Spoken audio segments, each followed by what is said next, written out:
7 in the world for 1 week. 1 week only. They call that a cup of coffee. 3 p.m. afternoon, CBS, Roger Federer, greatest player of all time, right there in front of me. And I pulled out. Mardy Fish is a former professional tennis player who's 7 in the world and had a #1 ranking in the U.S. and was a silver medalist. After his mental health sidelined him at the height of his career, chronicled in the Netflix documentary Untold Breaking Point, which hit #1 soon after its 2021 release, he became an important and resilient voice for mental health advocacy for top-level athletes and performers around the world. You have to be willing to do whatever it takes. I felt awful, but I wanted to win. I never stepped outside of it, even for a moment, and went, this is pretty fucking cool. You never had the moment of gratitude. Andy and I kept each other until probably still to this day. I check my phone, did he text me? No. I was having anxiety attacks every 20 minutes of every day. I mean, I'm 42, my body feels like I'm 85, and I still want to be an athlete. You can make your own rules. I call it changing the channel on negative thoughts. What are you going to be known for? What are you going to leave behind? You love fuzzy balls, so it's perfect. Oh, you went there. That's great. Love Andy. I love the kid. Shout out to Andy. Yeah. We love you, buddy.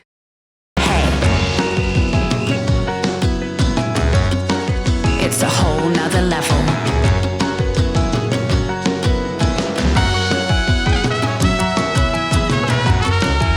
A whole nother level.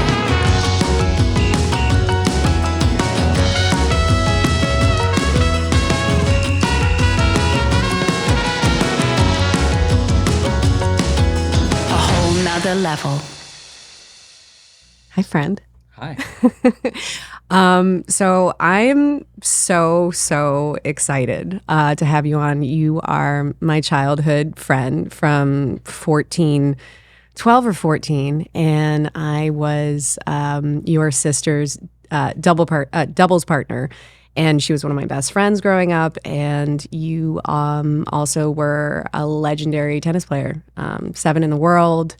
You won a bunch of tournaments, and I wanted to kind of just get into it and talk about, like, we grew up together and what your experience was like, going to Saddlebrook, Tennis Academy, and all of it. Above. All the above. All the above. Yeah, no, we were, let's see. You played, I think you played my sister when we were in, like, I don't know, 12s or 14. Yeah. And then really hung out when we went to Boca Prep. Mm-hmm. So Boca Prep was like really the kind of the place that we really hung, right? Yeah, Like we practiced there. You were across the street, right? You weren't you at like Everett's? Yeah. Chris Everett. So you started at Saddlebrook, which was where like Courier was playing. Was Agassi? No, actually Agassi was it was Pete. Pete was there. Pete was there. Yeah, Sampras. Got it. Sampras was there. I went up. Well, it was like, you're in the time of your life where you're like, okay, am I going to try to do this? I grew up in Vero Beach, which is a small town in Florida. And it's doesn't have a ton of tennis players there, right? So I gotta go elsewhere if I'm going to see how good I can get. Mm-hmm. And when I was 15, I went over to Saddlebrook in Tampa. Mm-hmm. Left home at 15, which is early, right? Like I can't. Mm-hmm. I have a 10-year-old son. Like 4 years from now, like leaving home, that would be wild. Crazy. So you left, which is so wild. I left when I got recruited by Andy Roddick's coach, Stanford. Mm-hmm. I got recruited to Everett Tennis Academy, and I left for like 4 or 5 years. I can't believe like our parents just let us be like, okay, bye. I know. Well, you guys lived there. I lived there. I mean, I had like a house, house parents, and I went to your house. Yeah, I went to your house. But later, my parents moved when I was 16. Oh, okay. So your parents weren't. They were not there. Okay, so before, so at Saddlebrook they were. So at Chris Everett. You went down. So I got recruited by Andy Roddick's coach, Stanford. I was there for about 3 months when he was coaching me, and then he convinced my parents to be like, yeah, no, it's great, and I was like, no, I want to go. Mm-hmm. And and so I think he went off to go train Andy full time. And so then that was like, he's like, okay, bye. And I'm like, wait, you're my coach. What do I do? I flew down here for I you. flew down for you. You were the guy. You were like the greatest coach. And suddenly I was like, well, they're like, yeah, it's fine. You got some other coaches here. You know, it's Chris Everett. And so then I was there for like a couple years before my parents moved down. So you moved to Saddlebrook on your own. And how old were you 15. at this? 15. I went 15 years old. I was like 50th. So there was the tournament called the Satellite State Closed, which is a very prestigious event in Florida. It was if you were the top 48 in the state, you were not allowed to play this tournament. That's how prestigious it was. I was the number 1 seed in 14s. Okay, so I went the next. So meaning that, like, as you dust your shoulders off, meaning that I could have gotten a scholarship in tennis. Like if I was at that level. Just for people who don't know tennis at all, I probably could have gotten a scholarship. Maybe not exactly where I wanted to go to college, but like I could have played collegiate tennis, and that was fine. And I went off my sophomore year of high school to like, let's try and get you to play against people that are better than you every day and see what comes out of it. And 8 months later, after the school year, I was number 1 in the country and top whatever in the ITF, like in the world, top 3, 4, 5, whatever, and moved to Boca. Boca Prep, went to quote unquote school there. Didn't realize that I had 2 English teachers till my halfway through my junior year. I had no idea. So that's how much school I went to. You were never there. You were never there. We were just traveling. Yeah. The tour, there's a junior circuit, just like the pro circuit. And I was traveling like a pro, playing junior events. And actually, ironically, went down to the coach that Stanford that you went down to. Yeah. I left Saddlebrook in Tampa and went down to live at Andy Roddick's house and train with Stanford. And how did that come about? I think he had like a cool little they had like 4 or 5 guys. It was Bo Hodge, Chris Martin, Dave Martin, Jeff Boyd. Remember that name? Oh my God. Yeah, of course. He was one of my first boyfriends. Yeah, my sister dated him, I think, as well for a long time. Turned out to be a cool dude. Shout out to Jeff. Shout out. Cool dude. Wait, hold on. By the way, this is amazing. When I was watching your documentary, I can't even believe it. I haven't seen it. You haven't seen it? Oh my God. Started first 2 minutes of. Where did you get who sent these photos in? Mac and Chap Way were the directors of my documentary on Netflix, and they were phenomenal. And they got every footage of every nook and cranny. I don't know how they found. I just rewatched it last night. It was just to kind of brush up on it. I was blown away by your documentary. Pumping the numbers up. Appreciate that. It was number 1. I remember it went number 1. I know you were like, I don't even want to know. I don't care. Tanner, can you pull those photos up? This was the childhood. Yeah, so they did a phenomenal job of like finding all these pictures and video and footage and all this stuff. And again, I haven't actually seen the documentary. It's a really hard time in my life to relive, and I cannot stand the sound of my own voice. So I just never watched it. You have a really nice voice. I never watched it. You have a great voice. Not to me. Nails on a chalkboard. So yeah, so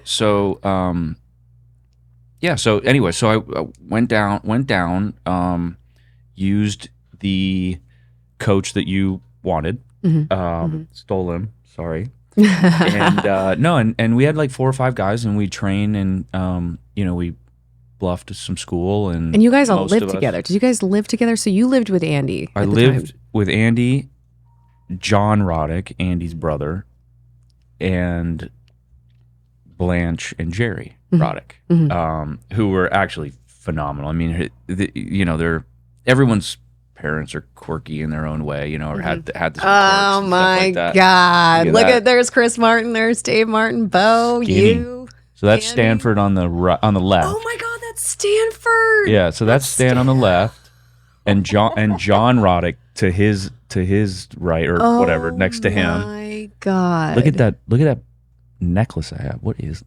I think it's like one of those shell. Like you're just like a surfer dude. Hey, Chris Martin's Holy ripped. Cow. Yeah, and do we have those prom photos? So we did that, and we trained. And and there's I think I'm in the background just doing the strangest dance. There's Andy. What is that? What's going on? So I don't know what to do with my hands. I don't know what to do with my hands is literally what I'm doing. Chris Evert was through a party that. Oh my God. Girl. Wait, who did I bring? I mean, I remember Lindsay Deason. Oh yeah, that rings a bell. Right? Yeah. Yeah. Is that who that was? I think so. Yeah. Yeah. Oh my God. There's you, there's Andy, there's Lindsay Deason, I think. Yeah. Someone half face. But yeah, that's prom. That was prom. I chose a junior year. Yeah. Right? Yeah, not No, I didn't I think I'm sophomore. I think I'm You're a sophomore, I'm junior. Yeah, because I didn't go ahead. to school my senior year. Yeah. I didn't even go. So it had to be junior year. So yeah, this was in the documentary, and I was just sort of like watching, and I was so excited. And that picture was in the doc? All these pictures were in the documentary, and I was like, what? Look at Andy. He's never looked better. He's never looked better. I know. He's a little bit bigger than that now. He got a couple more chins than that. He needs to see that picture. That may blow some steam up his butt right now. He'll just compete with himself. He's the most competitive guy. Yeah, he'll just be like, I need to get back there. We were competing at everything. We were competing. We were competing for you. We were probably competing for Lindsay Deason. We were probably competing for like the outfits we had on. No, we drove to school in separate cars because I thought I had a faster way than he did. Oh my God, you had a BMW, right? He had a Mercedes.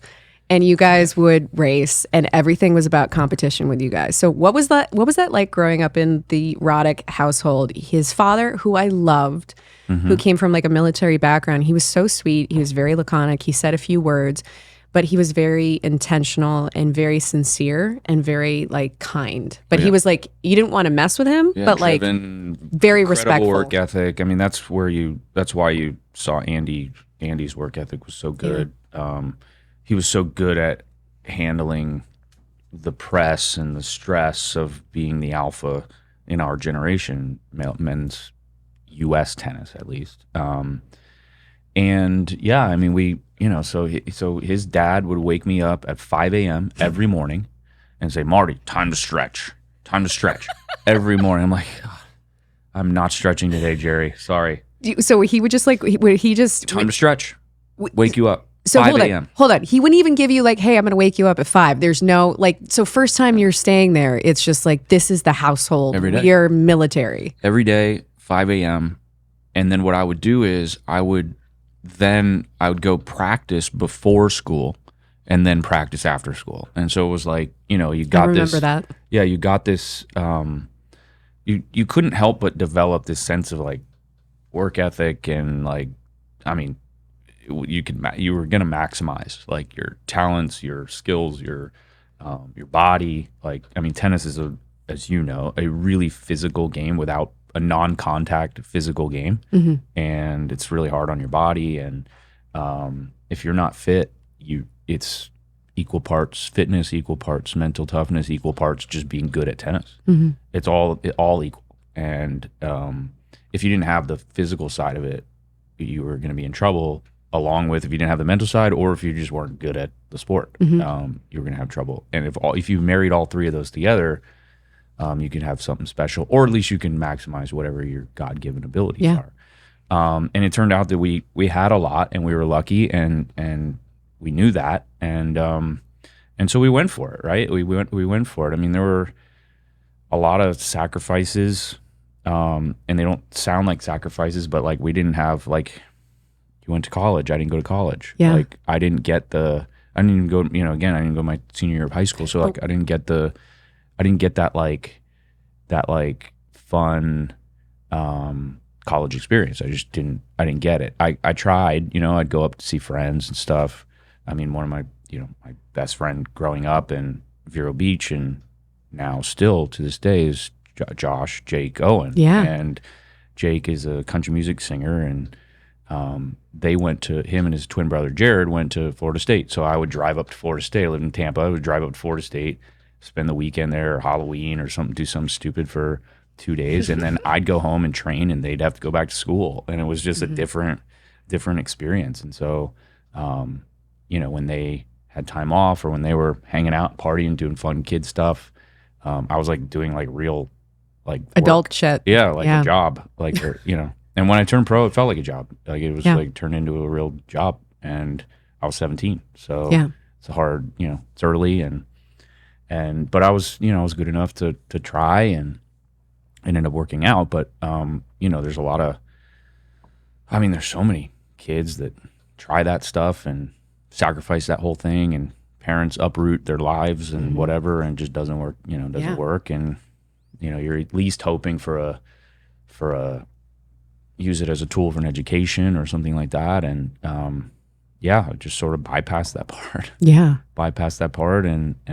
But spending time down there, obviously when we were together and, kind of 98, 97, 98, 99 years, 19, then, we gave it everything, right? Like we did it all. We trained, we play on the basketball team. We Oh my on the God! our soccer team was so good. Like our soccer team had Josie Altador was on our soccer team. Like he wasn't at the same time, but like there were a lot of interesting people that went through that school as well, in all walks of life. And you went a completely different direction. And and some stayed in their sport, some stayed in their lane, some made it, some didn't. It's kind of wild to sort of see who did what and like where we ended up. No, totally. And what was really interesting is that you were, I just remember it's sort of like in comedy, you have like say an Adam Sandler, I think was, oh my God, who's the director? Apatow, Judd Apatow. So they were roommates together. They're all kind of like coming up and they're all like, pushing each other to be better constantly. Like I think it was it Adam Sandler and was it Judd Apatow? But I think so. But ultimately I think having like you, Andy, Bo, Chris, just like a pack of guys, like a pack of wolves, just like kind of, being in this pack of just pushing each other, constantly being competitive and being in that environment, it kind of led, I really do believe that was kind of those training years of, really like learning those skill sets, would you say? Yeah, the learning work ethic, discipline, professionalism, all that stuff. Like Stan, your former coach, Sanford was for 3 months. He was a drill sergeant. I remember times where we would have a bad practice or run out of rackets because they would broke make a you string, run all the or time. if we just weren't prepared, we'd drive back. He'd drive us up to Yamato.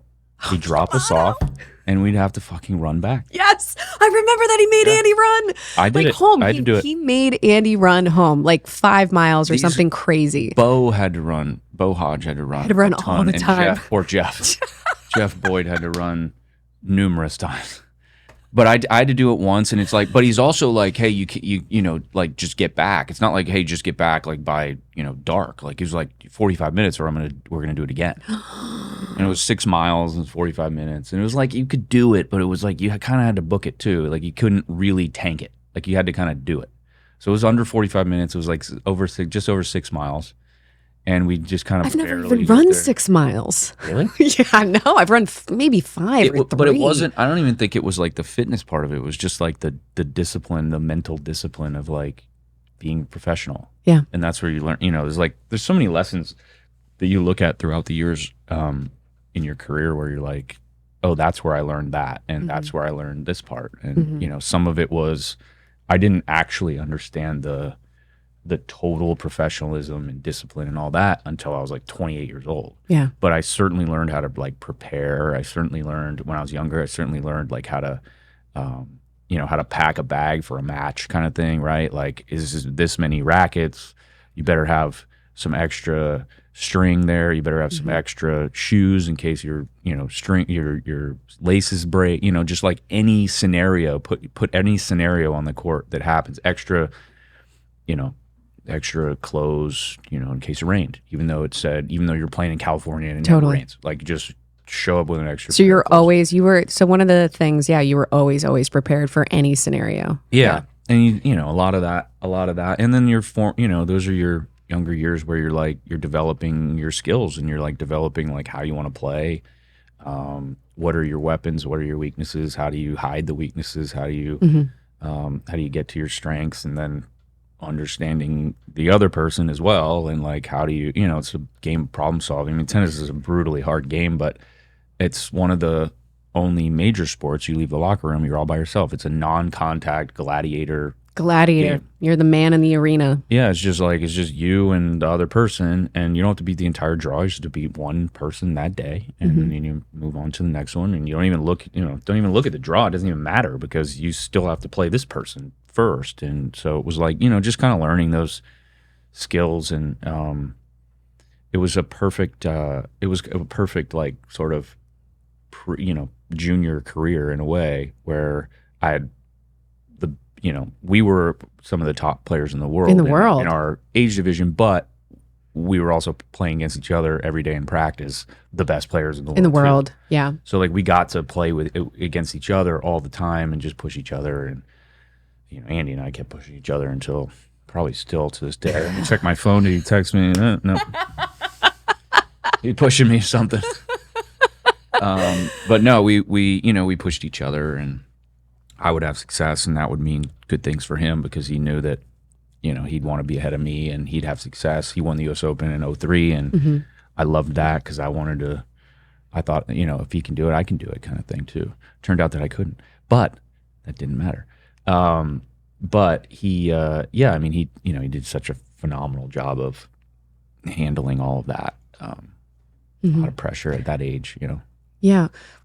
So just to get back to just, traveling. And so you missed out on a lot of things. You were gone, probably like you were kind of already preparing to be like professional tennis player. You're top in the world as a junior. And, I think I won in ITF. I think it was in Dallas. I got to the semis of Hilton Head for an ITF.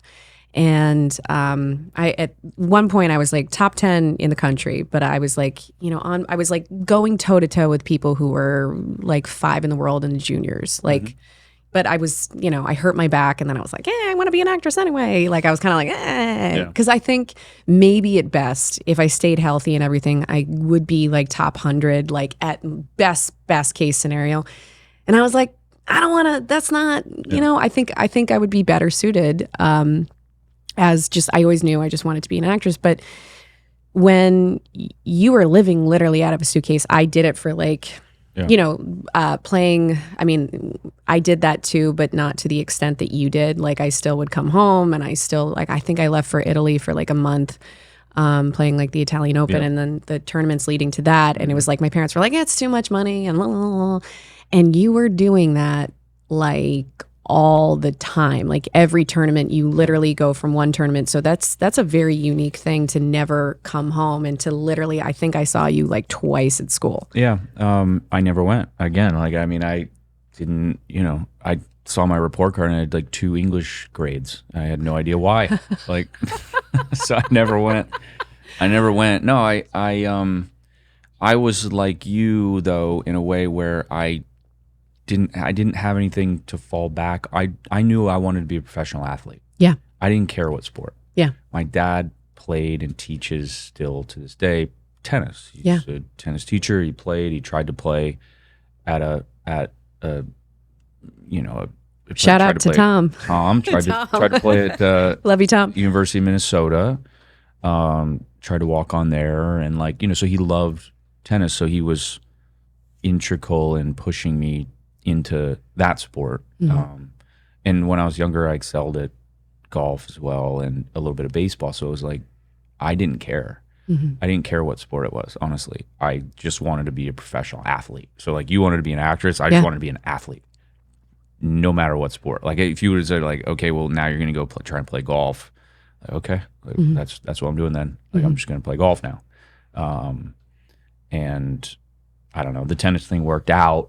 I still think if I tried the golf thing, I'd still be playing. So I'd still have a job. But you just kind of like out. Wait, didn't you kind of just for a second you were like, I want to try playing golf, and then you started to have a ranking and you were really, really good at it? Well, I don't know about the ranking, but like I played. You were winning tournaments. Junior golf.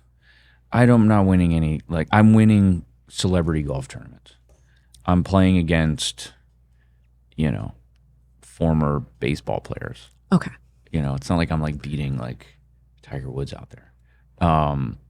Or anyone close. But we do get to play with Annika Sorenstam, which is cool. That is really cool. She's a stud. But no, those things really those cool. things are fun. But yeah, I mean I played golf at a high level too, and I just wanted to be an athlete. And I still want to be an athlete. Like I don't even know what to do with my life. I just want to be an athlete. And I'm like, well, dude, you can't be an athlete anymore. But you still can be. Like you're older.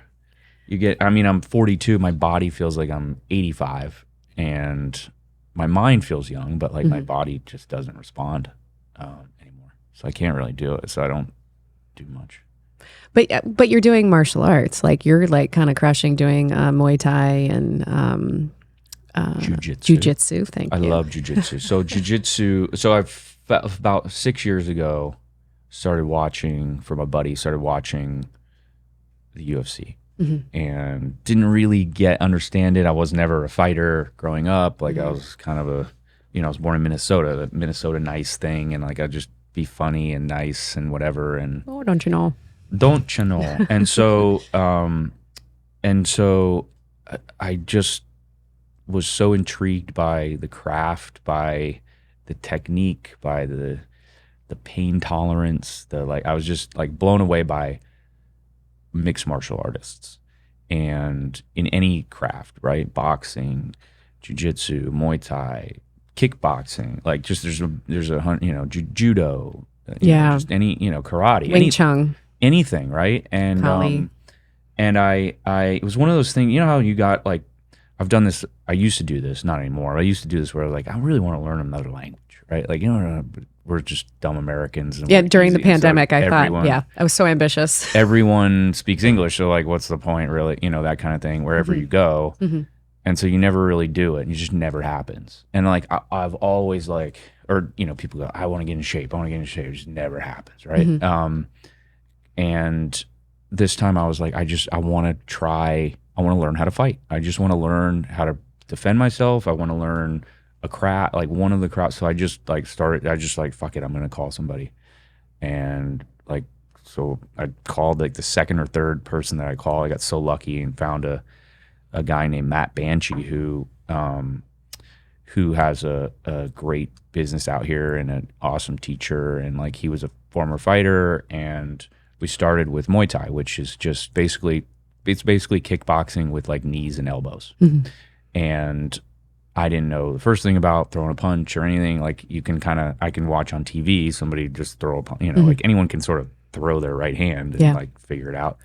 But I didn't know anything to the extent of that. And I fell in love with it. And about 6 months in, I said, hey, do you know this jiu-jitsu stuff? And he's like, well, I'm 2nd degree black belt. Like that was like my best, like what, that was my best discipline in martial arts. And I was like, I'd love to learn. Yeah. And so, 5 years later, 5 years later, we do no gi. I do tournaments. I try and like cut weight sometimes. Yeah. And like, it's, you won. Didn't you win a tournament recently? No. I thought you did. I wish I did. No, I get submitted all the time in those tournaments, but my teacher's like too good to where, it's like you play tennis and you play against someone, you just lose every time. And you're like, am I even any good at this? And then I'll have like a buddy come over and I'll like just destroy him, and then it'll be so fun. And I'll come back. I'm back. So no, I've like changed my life around training mixed martial arts, and I love it. I absolutely love it. And there's like a little underground world of like, you can find even in your neighborhood. You'd be shocked at like, oh yeah, I used to do jiu-jitsu 10 years ago. All right, we'll come over and roll. And they come over and roll, and it's just like you destroy them. It's so fun. You know what's amazing about martial arts, and I'm doing also a blend working with, shout out to Dan Anderson, who he would work with like a lot of like actors like Angelina Jolie for like a movie, or like the John Wick people. And he has like literally 17 black belts. He's ridiculous. My buddy, my actor friend, Dan Fogler, he was like, hey, like, and I was literally thinking about doing martial arts because I noticed it quieted the mind for Robert Downey Jr. So when everything, like when his life started to change is when he was doing Wing Chun. And it's kind of like he found balance, he found purpose, but also it like quieted the mind. And so what I love about martial arts, it's like, if I'm not working out and I'm not feeling that like that inner Viking having a voice and having to like, I'm doing a fucking chokehold and, in like, I can do it in like a second with like a big ass, like 200-pound dude. And obviously like, I'm not like fighting him, but I'm learning how to do it. I'm learning, my elbows are pretty good. They're pretty decent. I've only been doing it for 3 months, but my elbows are pretty good. But She's got sharp elbows. I have sharp elbows.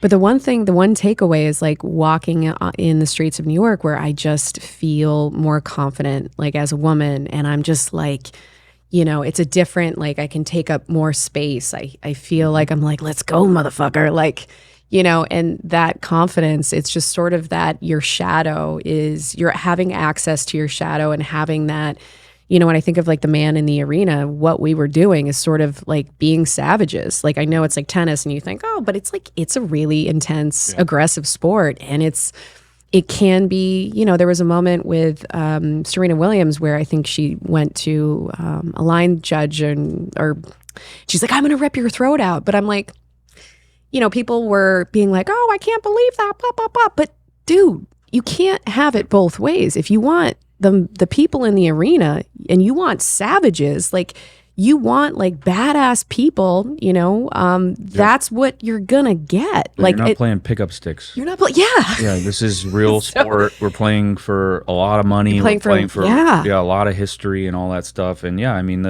there's so much at stake. And so it's like, you can't have it both ways. If you want, the gladiator in the arena, kind of like the Russell Crowe, like, yo, you're not entertained. And I just kind of feel like it's the same thing. It's that same sort of, you want the person who's like the most, I mean, I think Andy said it in the documentary where it's like the most savage, like you have to be, if you want to be the top, you want to be the best, you have to be like, who's going to be the most savage. To sacrifice anything and do anything that there are levels, but you have to be willing to do whatever it takes, right? Like whatever it takes. And you kind of learn that.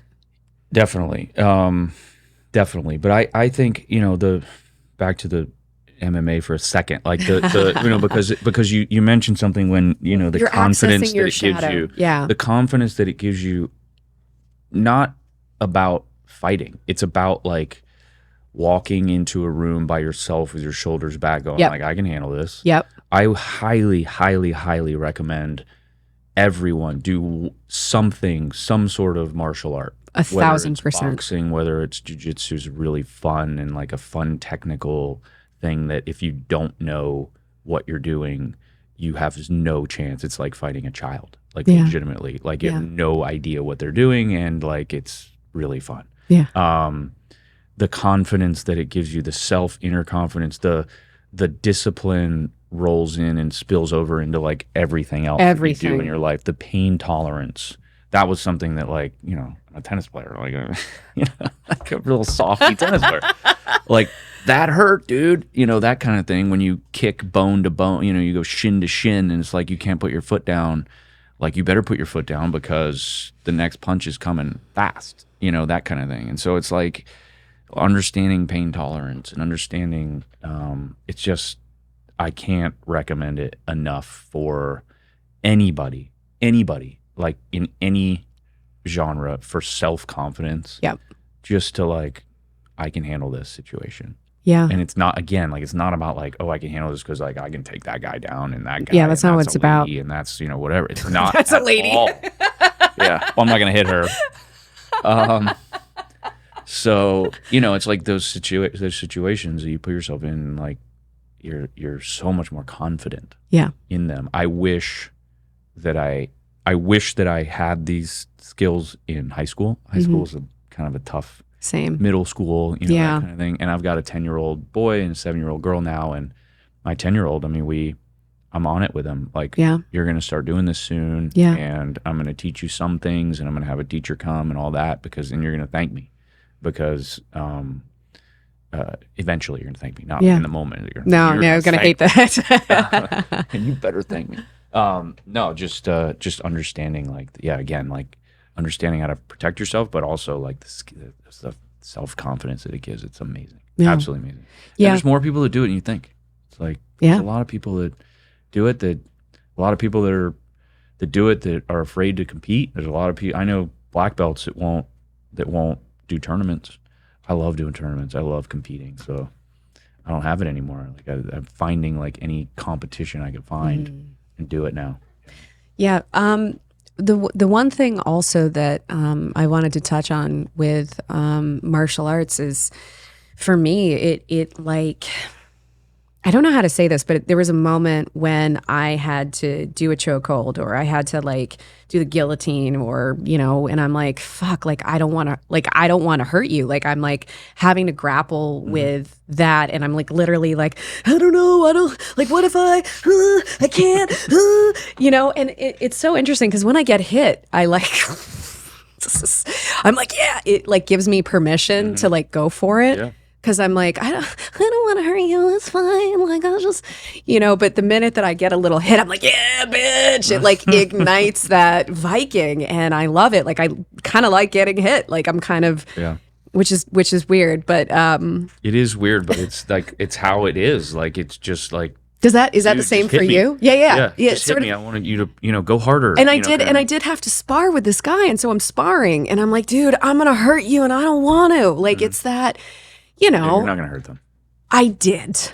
I totally did. I kicked him in the balls twice. Fair. So we're doing but I didn't mean to.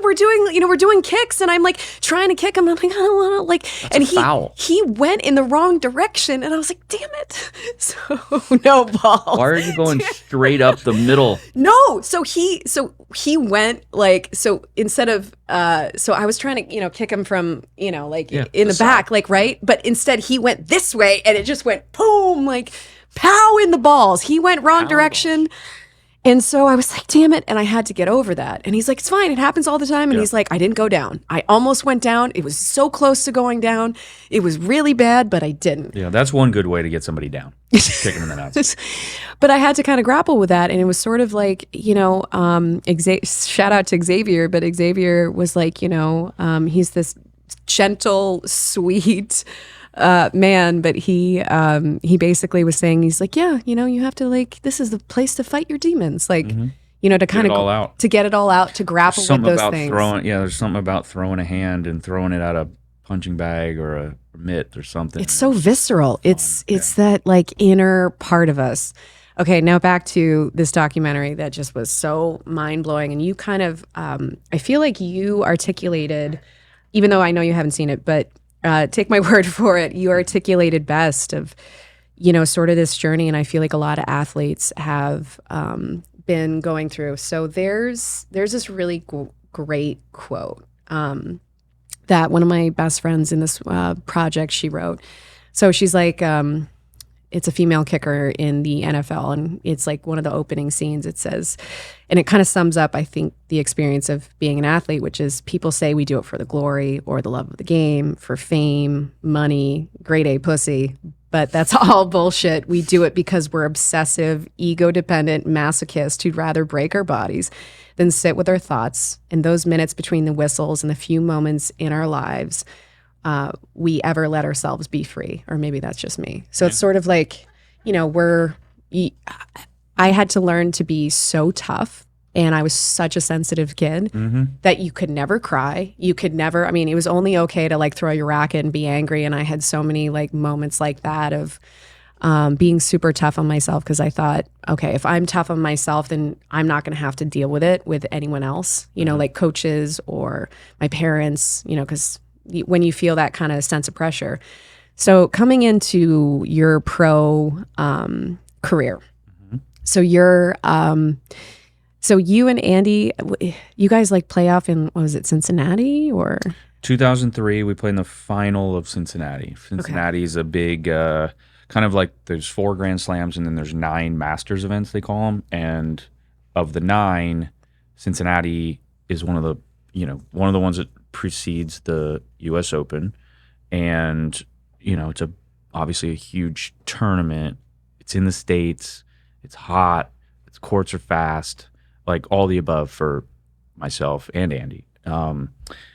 And like one of those, Andy was, that year, he was right around, he was probably top 3 at that time in the world. And he was right around, he had won Queen's Club, which is right before Wimbledon. Wimbledon, yeah. He made the semis of Wimbledon, lost to Roger, and that was the first slam for Roger Federer, for people who don't. So Federer's first major was 2003 Wimbledon, and so he beat Andy in the semi there. Wow. So Andy went Queens, semi of Wimbledon, then he won Canada and he won Cincinnati. We played in the final in Cincinnati, and it was like the first time. I think it was the second time we had played against each other in like a pro event. First time was that year in Delray Beach in like February. Oh my God, yeah. Yeah. And so this was the first time, but this is a real match. This is like we played in the first round of Delray Beach. That tournament, the first time we ever played. He ended up getting injured in that match. But Cincinnati's like, you know, these are real tournaments. These are like I grew up watching this tournament on TV. Like big players have won this, big names, Sampras, Agassiz, the you know, all the cool biggest kids. All the cool kids. And you're ranked what at this point? At that time I'm ranked like, I don't know, 50 in the world, which is, you know, it's good, but not where I want to be, you know? And just, you know, one of those runs come together where like you just start winning some matches that maybe you're not supposed to, or you just start playing better than you probably should. Right. And Andy and I play in the finals, and you know, it's like they're dubbing it as like, you know, this is the next generation. We're playing against each other in two big Americans. finals. So 2 Americans, and this is sort of like you guys are upholding the 2 Americans. You guys are the greatest hope. But we're the next Sampras, Agassi, like Chang. Yeah, Courier. the dynasty of tennis was, you know, American tennis of, you know, the mid '90s, the Agassi, '90s, the '90s were dominated by American, you know, on the men's side, dominated by American men, and you know, Michael Chang won a major, won the French Open. Actually, he won in '89. So never mind. '90s. Yes. Well, he was the first one to win because he was 16 years old. He won the French Open. Andre won Wimbledon, I think, in like 91. Pete won the U.S. Open in 92. Those were like kind of their first ones. They were like 19, 20 years old. And here Andy and I come. Connors was still playing it. Okay. Well, yeah, but he played, you know, he was still kind of going, but he was at the tail end. Yeah. Same with like McEnroe was kind of at the tail end and stuff like that. You know, but they were after the McEnroe, Connors, Borg era, and then it was Sampras, Agassi, and like a bunch, you know, Courier, and a bunch of Americans, and then here's the next crop of Americans: Andy Roddick, it's myself, it's James Blake, it's Taylor Dent, it's you know all these guys, right? And Eisner. Well, he's not yet. He's like he was like mid-teens, like 2012, 13, whatever. Okay, got it. He was but he's the next. He was the next. He was the following. Yeah, he was the following. So anyway, so we play, you know, Andy's 20 years old, I'm 21, we're playing the finals of Cincinnati, like these guys are the next guys. And he ended up beating me there, so he ended up winning Queens. But it like 7-6 in the third, like it was like a crazy match. You had 2 match points, It was like one of those like harrowing things. I did, yeah. And you're we've kind of known playing each other- chess and trying to like read each other's minds of what you're doing. And you're like, he knows this and I know this, but he knows that I know that I'm going to, because you guys played against each other for so many years and you knew each other inside and out. It's like playing your brother. It's like pitching against someone that it's like playing baseball and pitching against someone or you're batting against a pitcher that you know like everything that's coming. And how are you gonna decide what's coming? Right? By the way, 'Cause, like, his serve. yeah. I mean, I saw that and I was just like, man, I don't know, because you're both sort of mind reading as you had this match point, and he's serving, and he's like, you're figuring out like which way do I go? Okay, I'm going to play it at my backhand, or is he going to my He knows forehand? my forehand was my worst shot by far. So he knows. I know. Wait. Let's start over. I know that he knows that my forehand return is not good. But I know that he knows that. So there's no way he's going to do that. And I know that he knows that my backhand is by far my best shot. And that's the last place you want to go. But I know that he knows that I as know well. that. So I know. So just to recap, I know that he knows that I know that he knows that I know what's coming. And so anyways, he does the last thing that I thought that I knew that he knew that I knew that he knew that I knew. The last thing, which is a fucking kick serve out wide to my backhand, exactly what I would want him to do, but the last thing that he should be doing. I saw those serves. I don't know. And he did it twice. He did it Susie. twice. He did it twice in 2 match points, and it would have. I ended up fast forward to the end of my career. I never won a Masters event. I had only 2 matches. This is again like one of the first Masters events I ever played. The first Masters event I ever played was 2003 Monte Carlo in May. So, and this is August of 2003. So like I haven't played very long. I hadn't been out there very long. I'm 20 years old, 21 years old, and just coming on. And so like I hadn't been in these situations. He just won Canada the week before. It's the same size tournament. He just made the semis of Wimbledon. I've never made the semis of any major. And it would have changed a lot. I think it would have changed a lot in my career, like early on, just like going, okay. That would have been a huge pivot. Maybe. I don't know. I was so mature. Who knows? But yeah, like I wasn't ready to make the right choices. I wasn't ready to give it your dedicate everything. I thought I was. Yeah. And like I thought I was doing all the right stuff. I was never lazy. I just didn't know. I just didn't truly know what it took to get everything out of it. And I didn't learn that until I was like 28, 29 years old. Yeah, that's wild. But I did learn it. Like most people never learn it. They just never, either they know it like Andy did. Andy was his work ethic was incredible. He had an unbelievable mental toughness. He never gave up. He never quit. And he was a chirper. He'd chirp at them and he'd be like, talk shit. And he would do, he was always fair with his calls, but he would like, was he? About that. I don't. I've seen the match.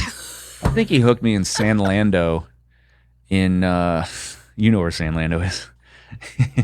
in 94 we were 12 and I'm pretty sure he hooked me there. He beat me 7-6, 7-6. He was 12 or I was 12, he was 11. I think he hooked me there a couple times. But he couldn't hook. And hooked means he cheated. Yeah, like called the line. The lines were out for Andy.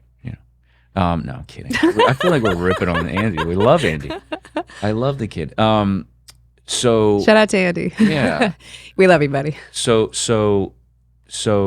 we were so lucky. I was so lucky to have him to also to like take the brunt of the media when 2008, 9, 10 comes and that crop of American players has only won one major, and it was U.S. Open 2003, Andy Roddick. It was always his question. It was never like a question for myself or James Blake, even though James had a phenomenal career as well. Like he got to number 4 in the world.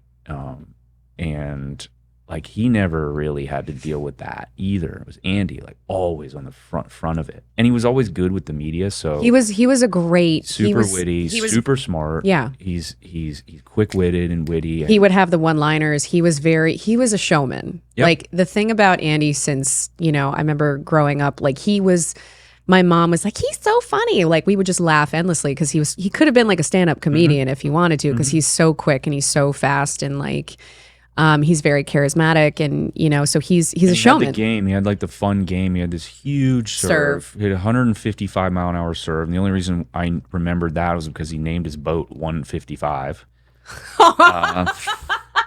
You did too, Andy. And that gun was juiced, by the way. It happened at Davis Cup, and they always juice the guns in Davis Cup. There's no way you hit a 155. It was probably like 148. And I'm right, Andy. I'm loving it. I'm right. But anyways, no, he had this, obviously like really fun game, fun style. You guys are still competitive to this day. Crushing his forehand, ripping serves, crushing forehands, and just like dating famous pop stars. Yeah. Winning the U.S. Open, Andy Moore, Andy and Mandy. Yeah. And it was, it was fun. It was fun to. Do you want to remember? I remember him at 16, literally looking at the television and being like, her, I'm going to date her. Watch everyone. But he was very similar to the Williams sisters, where he would just, I remember I was hanging out at his house, and I looked like on his desk, and over and over and over and over and over and over was, I'm going to win the U.S. Open. I'm going to win the U.S. Open. Like literally probably 30 times on a piece of paper. And it's like, I'm going to be one in the world. And when I saw that, I think I told my mom, and I was like, I think Andy's going to be number one in the world, and I could see that was correct, like in terms of manifestation and willing that. And so when he, looked at Mandy Moore, he's like, I'm going to date her. And I was like, yeah, you probably will. Yeah, I was like, yeah, I believe you. And it was fun because like the next year we went to the Olympics, and like Andy and I were the only American tennis players that stayed in the village, in the athletes' village. Everyone else kind of stayed because there's a lot of like security issues with that Athens Olympics in 04. And we didn't care. We just wanted to be a part of the experience and that whole thing. And so I would just kind of walk alongside him or behind him or whatever. And, he was very popular. One of the most famous athletes, like certainly in the village. So like lots of people came up and said hello to him. I got to meet with so many cool people just because of him. Like I'd never, I wouldn't have had the guts to like talk to somebody or whatever, or go up to somebody like that, certainly then. And he was, they went to him. And so it was like really fun to, we had a lot of, awesome, a lot of awesome memories. Obviously we competed like crazy, but we were next to each other on wins and losses. The first text every match was always from him, win or lose kind of thing, like, and vice versa, just because like we always knew where we, what we came from. And like we were, again, like just competing at girls and cars and tennis and basketball and whatever, all through our lives together. Yeah. Since we were, we played that first match when he hooked me in San Fernando, 12 years old. So it's amazing. Jerry was there though. Jerry, his dad, was like, I don't think that was out. He's like, dude, I love Jerry. Jerry was a real one. Jerry is a real one, dude. He, you know what? It was so funny. There was Jerry dog. Briefly when I was training with Tariq, yeah. So Tariq. So briefly, he was like, I heard that name. Tariq. 30 years probably. So he kind of took me on for a second, but then I started working. He was traveling so much, so then he's like, "Here, work with my sister," and I was like, "Well, I wanted to work with." She was great, but it was, everybody dropped you. Yeah, I know. I wasn't. Tennis was not meant to be. You wanted to be an actress. I wanted to, They knew it. Yeah, I knew it. I knew it, but there was a moment when I was training at Andy's house, and so Tarek was there just giving me pointers or whatever, and I think like I broke a string, and I was like, oh no, I need to borrow a racket, and Andy was like, no, these are mine, and so Jerry was like, Jesus Christ, like he got so mad at Andy, he's like, here you go, because Andy had so many rackets, and he was like, here you go, and he was like looking at Andy like, no, like it's okay, and I was like, thanks. Yeah, they were great. His mom was great too. She was great, Blanche. Shout Blanche, out. so Jer Dog and Blanche Cat. That's what we called them they were back in the great. day. And she made a hell of a potatoes gratin. So And good. she held the after prom party. Yes. Remember that? Yeah, of course. Of course I remember that. I'll never forget that. And then the after party was at my house. My Also mom remember hosted. that. Yeah. In the hot tub. Yeah. Oh my God. There was a pool in the hot tub. Oh There sure my was. God. Yep. Yeah. Yes, I remember. Yeah. There was, What was the name of that complex? Was it like is Woodfield Country Club. I said Wood and then Yeah. I said Yeah. Woodfield. Okay, so here we are. So Andy won that tournament, and now he's been taking the brunt of sort of this intensity, right? Mm-hmm. Of, carrying this, weight of like everyone saying, oh, next. What's so interesting is there's all this like external pressure, and it's, and I think it's a way to sell tickets, a way to, get people, like the way that they face off. It's almost like when I look at politics, I look at it's sort of like, so-and-so versus so-and-so. And it's very gladiator like when they do the sort of slow reveal and everything is, to sell money. The double box and the whole thing. And to make it really, to make it really thrilling, kind of just like kind of the gladiator. And so when I look at that and I could kind of see all this pressure that was mounting for Andy, which is, now after he won the US Open, that's just like an insane amount of pressure where it's just all this external stuff that has nothing to do with him. Cause it's like, it's sort of like, I just want to go out and play tennis. Like this is, that's it. And it shouldn't be, and so I think because there's so much money at stake and because there's like, I was at the US Open, I was hearing how much I was with a friend who is managing like a few people at in the US Open. So we kind of like snuck in and like we're sitting in a box and it was great and for free. And the amount of money that I was like hearing how much that costs. And I'm like, what? So the cost of tickets, the cost of everything is so expensive and it's very sensationalized. And so I think that's like a lot of pressure. So I think for him, I think he won the US Open and then suddenly he's hosting SNL and all this stuff. And then, but I think like it's very heavy to wear the crown. Yeah. No, he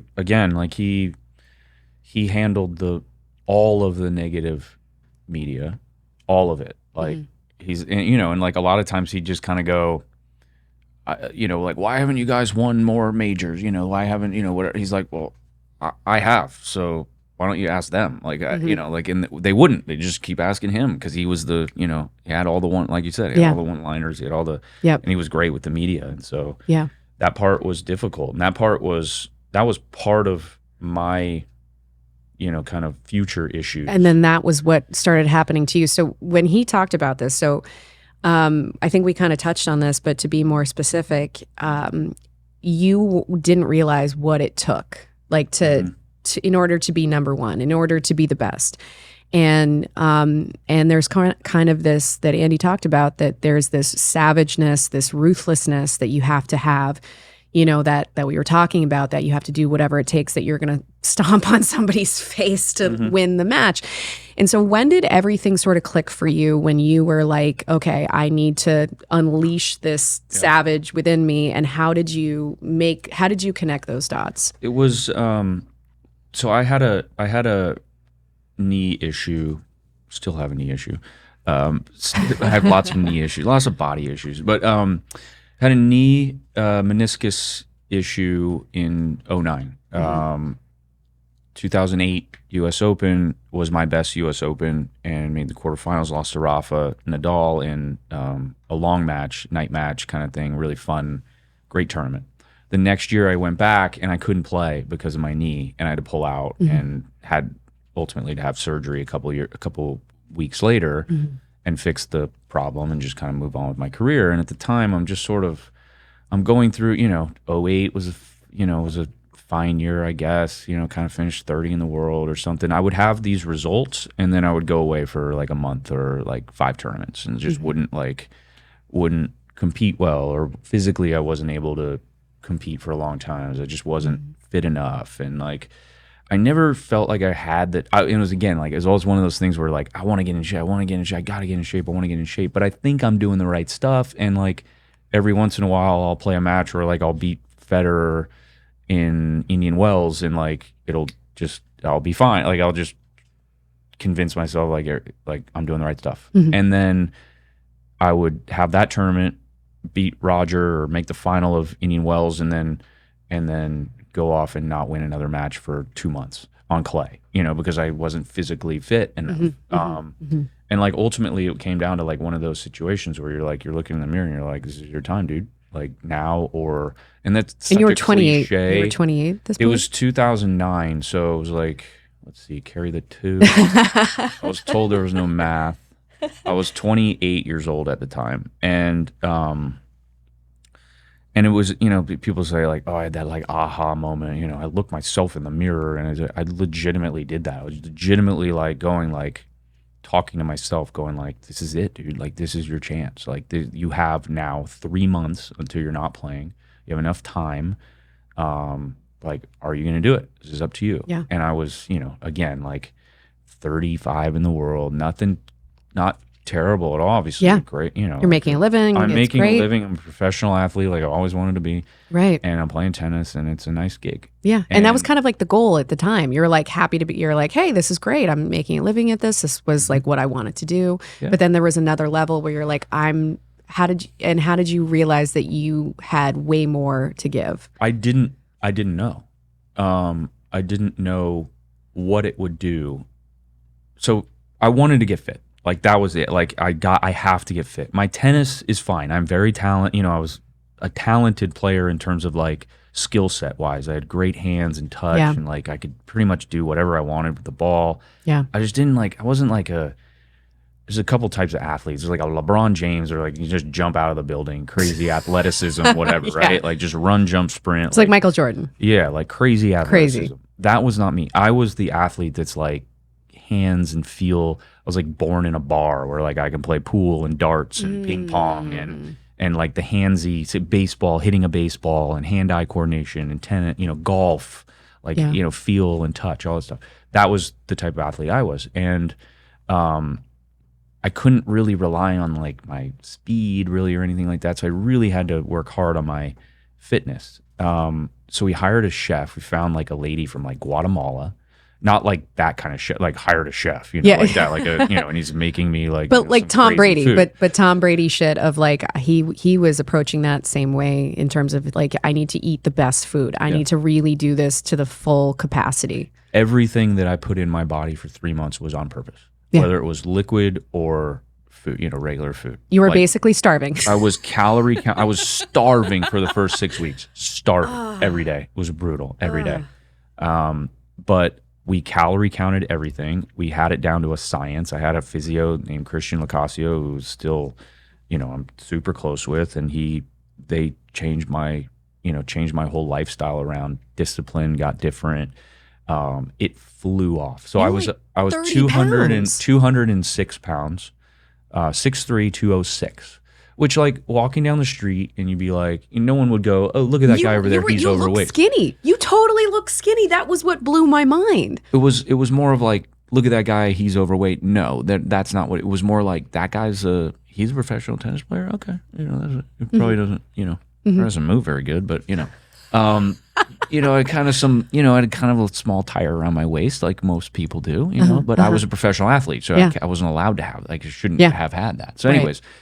I went on this diet. Keto diet? No, it wasn't even like a diet we followed. It was just like a diet. Like, they just cooked everything, made everything. We what knew was what it? was it. What? There was no, like, specific. It was like, I'd have a soup, some sort of, like, broccoli soup. What it was, like, legitimately just water and broccoli. Like, like there was no cream or milk or, like, anything. And it wasn't like we followed a keto or followed like a some.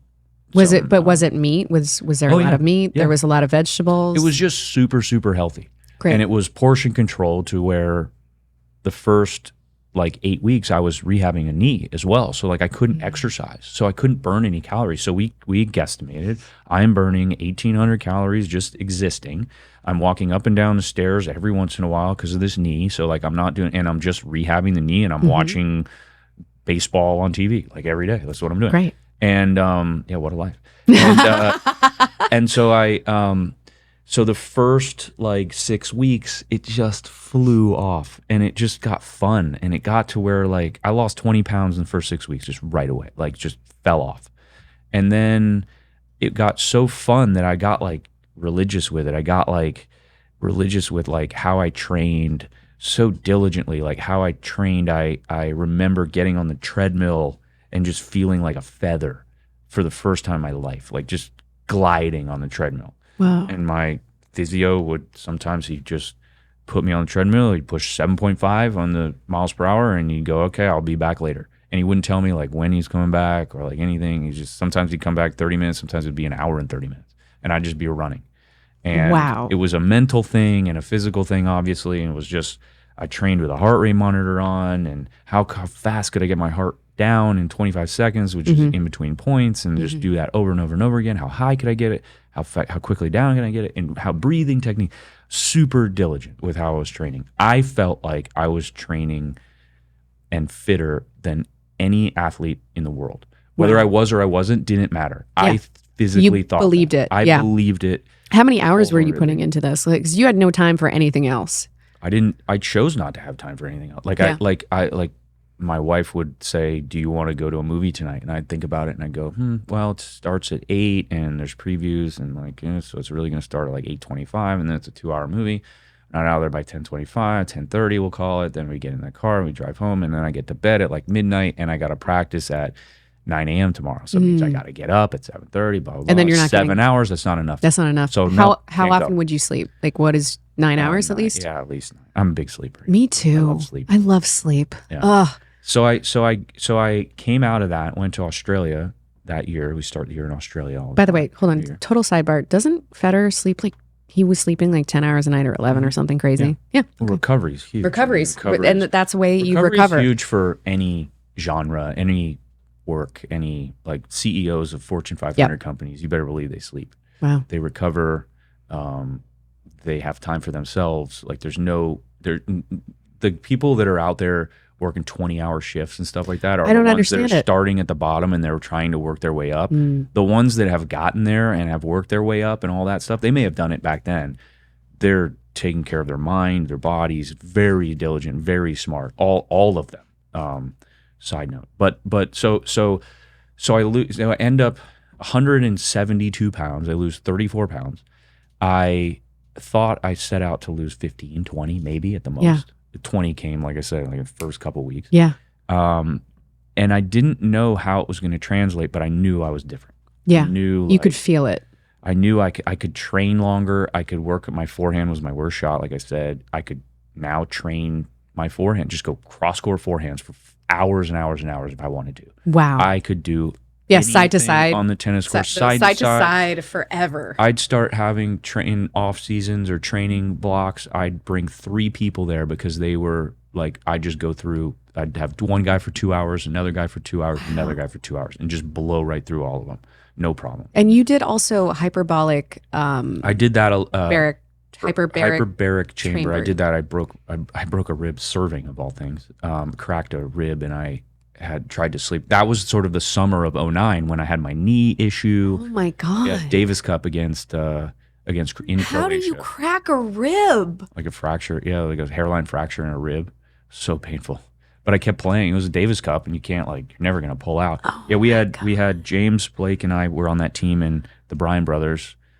And James broke his toe. He stubbed his toe in the middle of the night on his suitcase. Broke his toe, big toe, and I broke a rib. And so we lost. And you had to play. You had to play. So I was that whole summer trying to get back to play. I was sleeping in a hyperbaric chamber.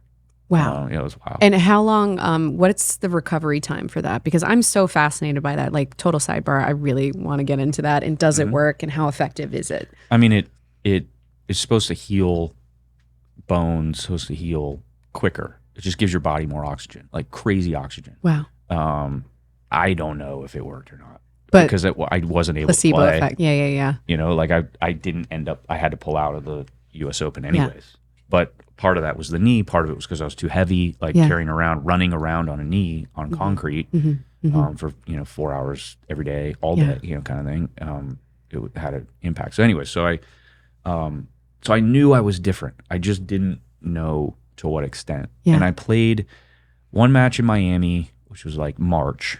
I'd gone through a couple times. I remember I had some issues like with the knee, like if you've ever had knee surgery, which I'm sure, or any surgery, which I'm sure a lot of people that are listening have, there's scar tissue that you kind of have to break through and like really get it to where it doesn't feel great until you break through the scar tissue and you get through it, and then it's like you're awesome. I couldn't like get through the scar tissue, and I went to like Memphis and I lost.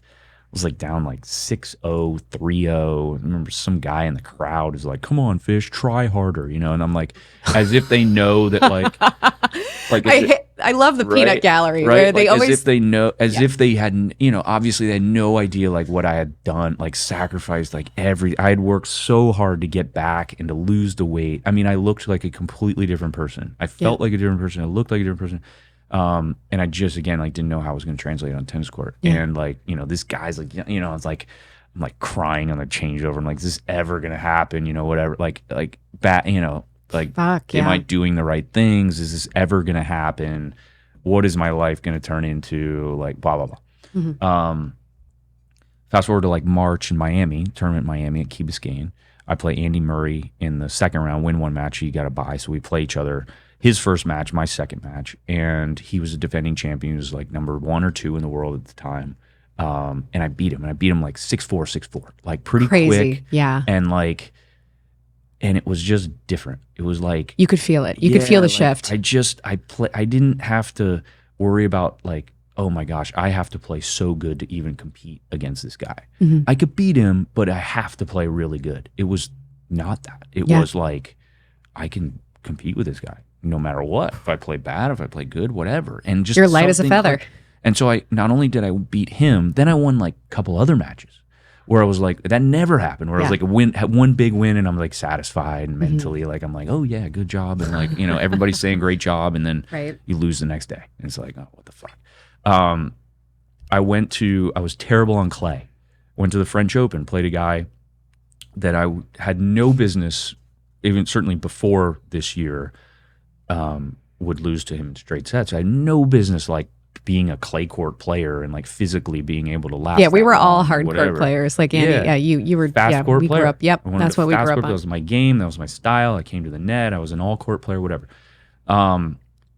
I almost beat this guy. It was like a 2-day match. We went like over, the next day, darkness, whatever, and was like I lost like 16-14 in the 5th set. It was like a 6-hour match or something like that. That's like the Eisner thing almost, right? Like, yeah, didn't he have the longest he had match? 70-68. Like we didn't get that far, but it was long. It was a long match. And it was physical, and it was on clay. And I had no business doing that against this guy. And because you managed to get something your like clicked. I was clicked. like, something's different.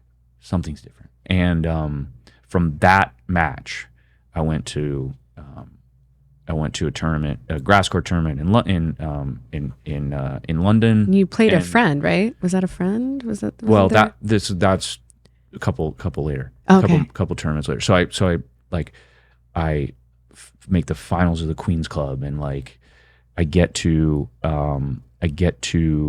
Newport. There's a tournament in Newport, Rhode Island. Awesome town if anyone's ever like been up to Rhode Island or like going or wanting to go. Newport, Rhode Island is such a cool town.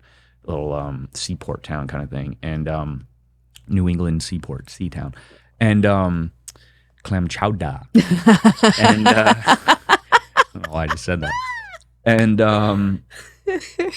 And I went there thinking like, you've got to win this tournament. You will win this tournament. Like we are different. We are playing different. We are like one of the best players in the world. Just my ranking doesn't show it. So like I need to win these tournaments, these smaller events. And I came up against a kid that in the quarterfinals that I knew was really good, and I knew that like if I could get past this kid, I was in good shape to probably win the tournament. This was probably going to be the hardest match of the tournament. Wow. And he's a Canadian guy. His name was Frank Dancevich, and he was a really good athlete, good really good like clay or really good grass court player and stuff. This is on grass now. Like we've gone from French to now grass and Wimbledon, all that stuff. Yeah. And this is the friend? This is, yeah, well, I mean, a lot of them are like, whatever. I mean, yeah, we were Whatever. friends. Like, yeah, we were friends. He's a nice dude. Yeah. We got along fine or whatever. But like, I got into this match and he was really good and he was beating me. Yeah. And I was like, I can't let this happen. No, I can't lose to this guy. I cannot lose to this guy. You got to do something. You got to find a way. Lost first at 7-5 and just like went in on him. Like, you suck. You're not going to beat me. You can't beat me. You know, you this, that, whatever. He was so like caught off guard. Yeah. You threw him out of sync. I threw him. Yeah. Like, You threw out him. of his rhythm. His I mode. felt terrible. Yeah. But in the moment, I didn't care because all I cared about was like, I have to win this tournament. Yeah. And his dad was all pissed and and him and like this is before I knew how to fight too. So like I'm in big trouble here. I better not go to the locker room. Kind of thing. But it's also like, I mean, that's what in sports they do that all the time. In hockey, they get into fights. But the problem is football, they have and their own basketball. locker rooms. Like we had to just walk right in with the same locker room. Oh wow! You know, so we're like after a match, you're standing right next to the guy. Yeah. You know, and it's like Now you got to face. This is pretty awkward. Yeah. Like, Talking shit. does anyone want to talk about it or whatever? His dad like said something. Did and, he like, say anything? Not at the really. end? He was kind of like, what the, during it, he was like, what the fuck, dude? Like, what was that? Because that wasn't your style ever. No. That was never No. your style. You were like I a freaked really out. good dude. My mom, shout out to my mom who passed away, but she was like, you should marry Mardy. I think when we dated, I think when I was like 16, and she was like, his parents are so good. You're best friends with Meredith and Marty. You should marry Marty. I think do you a found, lot worse. I've done a lot worse. Yeah. But I think you married the right woman. But it was sweet. The testament of she even then could see that you were like a really good dude. So I didn't have. Yeah, I wasn't like that. that was not your baseline. But it just like I had worked so hard. Yeah. And I'd sacrificed. You know, I had say sacrifice like it's like everybody sacrifices, but it's like I had given up a lot in my life to like to be in here. this position. Yeah. And certainly in the last like 6 months to be in that position, like what I had done physically and mentally and all that stuff. And I ended up beating him. And I ended up like getting him out of his like rhythm and like it worked. And I felt awful, but like I wanted to win. And I ended up winning that tournament, winning the next tournament, losing in the finals of the next tournament, winning the next tournament, and then like going then to you the were US seven in the Open world. going to the US Open at like a top 20 player when I started the year 350. You know, and I was like, wait a minute, I don't, and again, go back to January and I'm going to Australia beginning of the year and I'm like, I have no idea what this feels like or is going to how this is going to translate at all, if at all. But I knew I was fit. And so and you were mentally tough too. You were like willing to be the savage. What happened was I was able to rely. I didn't have to rely so much on how I was playing as much as like if I knew that, oh man, I'm not hitting the ball that well today, which is like you playing your best tennis, as you know, like is pretty rare. Like you don't step out on the court and like, I played awesome today. Like it's just not really, there's a lot of luck involved. There's only so many things you can control in tennis. I think there's 3 things. You can control your fitness. Yep. Right? You can control how fit you are. You can control your attitude. Yep. You can have a good attitude or a bad attitude. You physically can control that. And you can control your effort. Yeah. Like I can just try hard. And that, you'd be shocked at like how many matches that you play out there or whatever, and guys will just kind of tank or just not try that hard. Yeah. And it happens. Everything else, the weather, the balls, the opponent, your play, his play, the umpire, the crowd, whatever, you can't control any of that. You can only control the controllables, and those 3 things are what they are. So like I X'd those out. Like I am going to control these, and everything else is going to kind of fall into place. So I was able to then play a style of play where if I'm playing well, watch out because I've got like my fitness, I've got my mental side, and then I'm playing well. Yeah. If I'm not playing well, I would just push. I just go back and like serve and hold serve because I had a good serve, and then just not miss. Yeah. And so sometimes I'd walk out there and I'd get play in the a guy. gutter. You'd play dirty. I got so confident, Susie. I was so confident going out and playing against like good players too, guys I like look up to before, guys that were 20 in the world, where I'd go, you know what? I'm just going to start playing this style, and I'm sure it'll work. But if it doesn't, I'll play in a different way. And like I'd go first 3 games, I'm not going to miss one ball. I'm just going to push, just going to like just hit it down the middle. Yeah. First 3 games. And just run side to side. So you're willing to get dirty. Yeah, like just run whatever. And like I made it like a game within a game, like within myself to go like I'm just going to use my fitness today. Yeah. I just don't really want to feel like going after this guy, whatever. I'm just gonna push. I'm just gonna like put a lot of spin on the ball, get over. Was the this a net higher, tactic? whatever. For me, it was not for like the coach or anything, but for me, I was just like in my head, I was just like, I'm gonna start this. I'm going to play the first 3 or 4 games. I'm just going to do this. I'm just going to not miss. If you want to win these games, just hit 4 winners. Fine, no problem. And then it would work? All the time. So like, and then my ranking got high in top 10, and like I got to a point where it was like guys were like super nervous to play me. Yeah. And we were playing on big stadium courts because of me, as opposed to who I was playing against. Right. And then all of a sudden I jumped Andy in the rankings. Yeah. And I've got all the press. Now you're the guy. You're holding all of that weight. Is someone else going to win? Maybe it's Mardy is going to win. You're the number 1 American. And number 1 American, and like, top, kind of 8 in the world for a couple years. Yeah.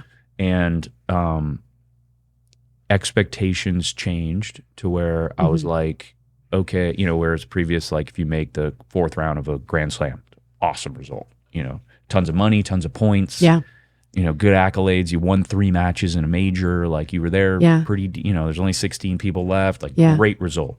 I'd now lose in the round of 16 and go like, that's pathetic. That's like, that was crazy. Awful. Like that is you had a terrible tournament, blah, blah, blah. Super hard on yourself. Yeah. So they're like expecting you to win now. So never like, I'll never forget, 7 in the world for 1 week, 1 week only. They call that a cup of coffee. Cincinnati, 2011. So the year before I lost in the final to Federer. This year I'm stepping foot on the grounds as the number 1 American, 7 in the world, and coming off another final of a Masters event in Montreal where I lost to Djokovic in a really close match, and Novak hadn't lost that year yet. Whoa. So it was like, and I'm competing with him big time. Like I'm right there. Yeah. So I enter, I get into the locker room in Cincinnati, and like, there's like these like leaflets or whatever you can sort of read. It's like the Players Weekly, they called it. And it's like just for players. And like, it just had a bunch of results and like rankings and prize money and just rankings. You could just look at like how you were doing. And I looked at it, I was like 7. And I was like, oh man, there's 6 guys in here that are better than me. This is not good enough. Like keep going, like this is not good enough. And on the outside, it's an awesome thought process. Mm-hmm. But like internally, like I never stepped outside of it, even for a moment, and went, this is pretty fucking cool. Yeah. You never had the moment of appreciating, having gratitude, and I being just like kept going. So like that, fast forward, like that off season, I made the World Tour final, which is the top 8 in the world. Yeah. I never made that before. It was a huge deal. Huge goal, et cetera, et cetera. Was that one of your biggest goals, like achieved? Yeah. Yeah. For sure. I finished my last match there against Roger again. I feel like I've lost to Roger a lot. Everyone lost to Roger Federer. Yeah. Like Novak or Nadal. I did beat him a couple of times, but I lost to him a lot. And I lost to him. You did beat him a couple times. I'd lost to him in like the week before. Mm-hmm. I lost him in the last match that I was playing in the World Tour final. It was on Thanksgiving. That's how late we were playing. We started Jan 1 in Australia, and my last match was November 26th or whatever in London. Don't stop. And that was a Thursday. I was training Monday again. Like I never like took a break and whatever. And I was like on my strength coach. This guy's name is Rodney Marshall. He's just a phenomenal dude, and he worked for the USTA for a long time, and he's still out there doing it. He's a close friend, and I was on him like dude, we're not doing the right things. Like, we're not, like, this is not, we got to work harder. You got to train me harder. You got to go harder, faster, stronger, whatever, like all this stuff. And I was like, just never satisfied. I was always on edge. I was never satisfied. And then when like some of the results didn't come, all of a sudden, like, people are, I'd have let's say I made fast forward to the next year, 2012, I made the quarterfinals in Miami. Again, a big like tournament. That was the year before I'd beaten Andy Murray there. And like that had kind of like spurned something in my mind where like something's different. I made the quarterfinals there. Quarterfinals of a Master Series like before that year would have been like huge. Such a cool result. Like, let's do that every week. That'd be amazing. I used to almost like count quarterfinals. Oh, you made 8 quarterfinals this year. It's like, I don't know why. For some reason, I thought that was like such a good result. And then fast forward till like the expectation change and lifestyle change and all that stuff and ranking change and everything. And I'm like, now the bar raises even higher. I lose in the quarters, and like the press is like, how could you possibly lose? How could you lose that guy? What happened? Like blah blah blah. All this stuff. I walk by the TV is on ESPN when I walked into the locker room after I lost. Pathetic effort from Fish, this kind of stuff. I tried my ass off, and I just didn't play that well and didn't go my way, and I lost, and it was just like, oh my God. I had a heart issue called tachycardia. It's an electrical issue where there's electricity around your heart. It's like the quarterback to your heart. When it fires, it tells your heart to beat. Like fire, pump, fire, pump. There's thousands of like electrodes around your heart. Some of them can malfunction in people. It's called tachycardia. It's fairly common. There's a procedure called an ablation where they go in through the groin, they go up and they kill the bad electrodes, and you just move on with your day or life or whatever, and you're fine.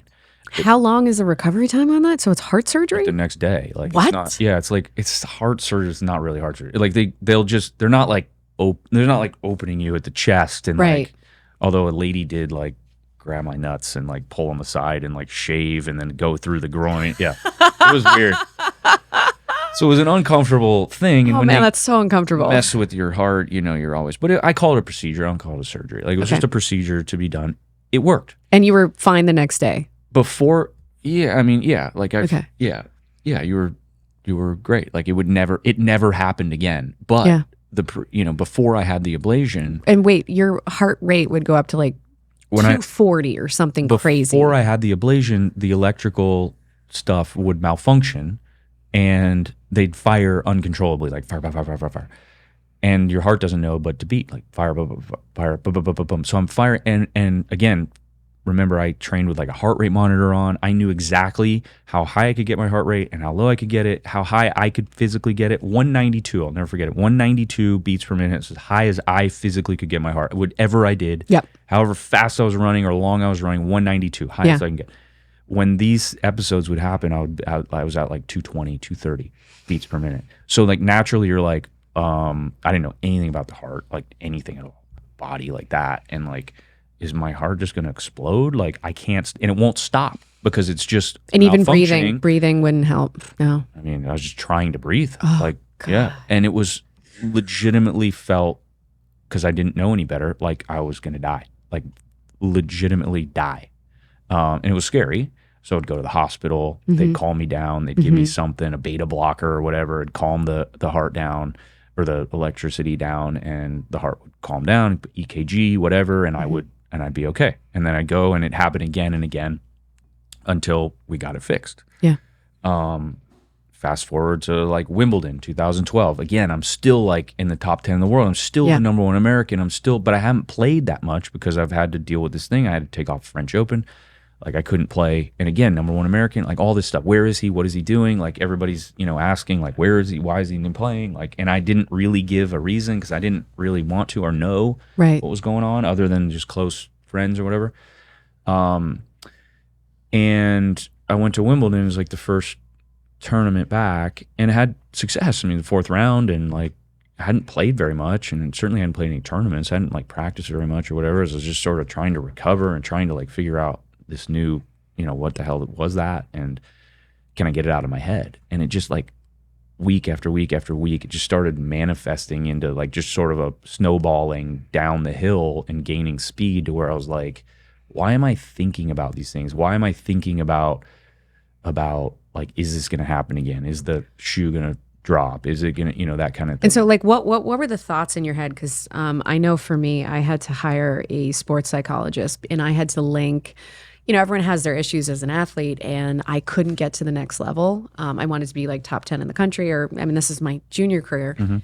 But I found that I linked winning with life and death. And so life meant if I win, then I'll have the attention and the love from my parents, and if I don't win, then I won't, sort of like earning that. I linked it to my dad being kind of avoidant or not being like a very, my dad was a great, like wonderful guy, but I think in a lot of ways he was just limited, coming from a child of war, and he was in World War II as a child in a concentration camp or like a gulag collective farm thing. Anyway, but whatever my upbringing was, I went, oh, he only notices me and only like I only get attention. It's like Susie Superstar when I come home with a trophy, and if I don't, then it's death for me. So I had to kind of unpack all these things, and I had to unpack whatever my associations were. Like, you kind of have to like unpack all those things and kind of work them out. And then I think for a really long time, I associated like winning or being successful in my identity with, if I'm successful, then I'm loved. If I turn myself into a superhero, then I'll be loved. And I've had to continuously like unpack those things. Yeah. Was that kind of a similar thing? Like, was there anything that you relate to, or what did you have to unpack with all that pressure? For me, it was I think it was like, obviously it was the traumatic experiences of the tachycardia. Yeah. Also the building of stress and anxiety and anxiousness in my ranking change and my life changing, because now I'm winning a lot more and, making more money, and like a lot of things differently, came easier. Some things, were, it was just, you're at the top of the sport and life's pretty good. Yeah. And then expectations and all this stuff, it just started snowballing to where I was like, okay, and I get to the Canada tournament, which is like 2 tournaments before the US Open, and be like, go to someone who had another person that I knew had an ablation who worked for the ATP Tour. There's a lot of people like that I've come across that have had them and successful. It was like an 80% success rate. Apparently. But in the back of your head, you're like, I could die. Like when it was happening. Yeah. I didn't think that after. I was like, I felt like I was cured, and like so I'd like ask this guy like, hey, did you like after the fact, did you still think like it was gonna happen again, or like did you think no, felt pretty good, like I was like, well, thanks for nothing. My dad that summer or that earlier, no, actually I'm sorry, the year before, my dad had a pretty bad heart attack. He was on the golf course with a doctor, like randomly, so wow, and he so turned out lucky. to be totally fine. He had to get a one of those what are they called, where they put you in not a stent but a pacemaker? Yes. Yeah. So he had a pacemaker put in, and it's basically like his heart's gonna beat forever. Fucking pacemaker, right? Like, so he's fine. Dad, like, did you, when you were going through this, obviously that was like a traumatic experience. Fuck. Like, did you have these thoughts? And he's a skinny dude. Like, yeah, did you like have these thoughts, or did you have like, kind of like your mind like thinking it's gonna happen again, or what? No, pretty good. Like, what the fuck? So you had a bit of look. I had severe PTSD just from life and other experiences that had happened along the way. So what happens if you are high in conscientiousness? So there's the Big 5 personality test, and one of those traits is conscientiousness. And kind of sounds like you're high in conscientiousness, which means you work really, really hard. You're up at, early, you were really high, like obviously like one of the most successful tennis players in the world. And so the sort of like the negative parts of being high in conscientiousness is that you won't let yourself go. Like you will figure out, how did this happen? How did this happen? How did this happen? And you'll like try to figure out and obsess over it. Like sometimes I call it OCD thinking, where it's just, I'm not really OCD, but it's sort of you're looping over a problem because you're trying to figure it out. And like PTSD is a form of how did I fall into this ditch? And you're literally like going over it over and over and over and over and over until that becomes your fucking viewpoint where it's like a Black Mirror episode that you can't get out of.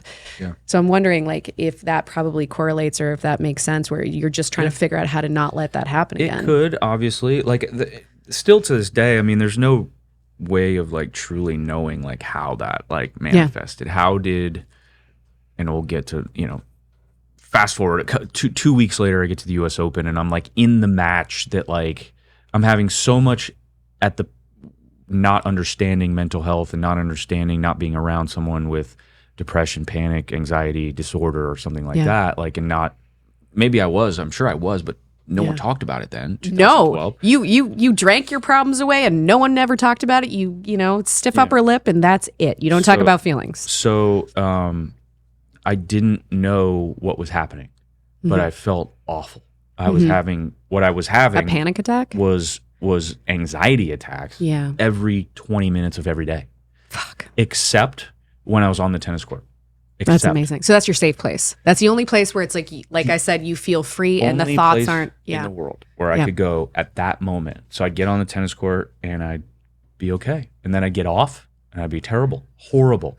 Couldn't breathe, couldn't catch my breath, had to, just like anxiety, crazy anxiety, where my mind is a million miles ahead of where my body actually is. And you know what, the interesting thing, I've had a few panic attacks, and for anyone who doesn't understand what a panic attack is, it feels like you're dying and it's kind of like you're disassociating, like you feel like your soul is outside of your body and you have no control over it, and you're like, I'm dying because you feel like you have no control anymore. And you can't stop it. And you can't stop it. Breathing really helps. And so breathing and then trying to ground yourself, taking your shoes off and being like, I'm just a girl. I'm just a woman standing, in this outside. I change the channel. I call it changing the channel on negative thoughts. I just change. I do that too. I use like a remote control. Like I'm in my mind is just going to go somewhere else. And like I'd take myself to a specific place. And where's your happy place? Oh, golf course in North Carolina, Roaring Gap, North Carolina. That's your happy place. I get super detailed what I'm doing. Like I'll like smell of the air. What is the weather like? It's like an acting trees smell like. What color tee am I putting in? What's the number of the golf ball? What am I hitting? Like what does the shot look like? Like I've never gotten to the fourth hole ever. My mind can like kind of switch and change channels.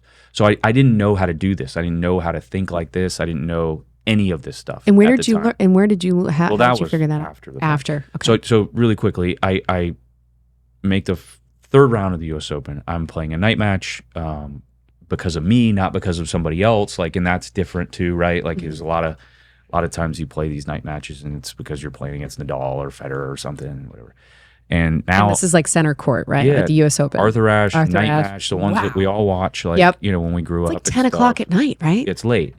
And I played a guy. It was a really kind of an anxious match. And like, I back and forth, whatever, ended up winning. But like with a couple games to go in the fourth set, anxiety, like anxiety attack, panic attack, anxiety attack, like the first time ever on the tennis court. Were you winning at this point? Yeah, I was. And the only time it was, so my only place that I could go and not have this is now gone.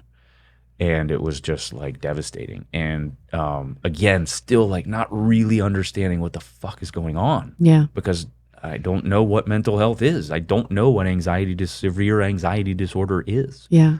And are you thinking about expectations, or are you thinking like? I'm thinking about like not feeling like this. Wow. I'm thinking about how do I get off the court and get hooked up to an EKG unit, which is going to read off normal numbers, which I know they are. I've been there.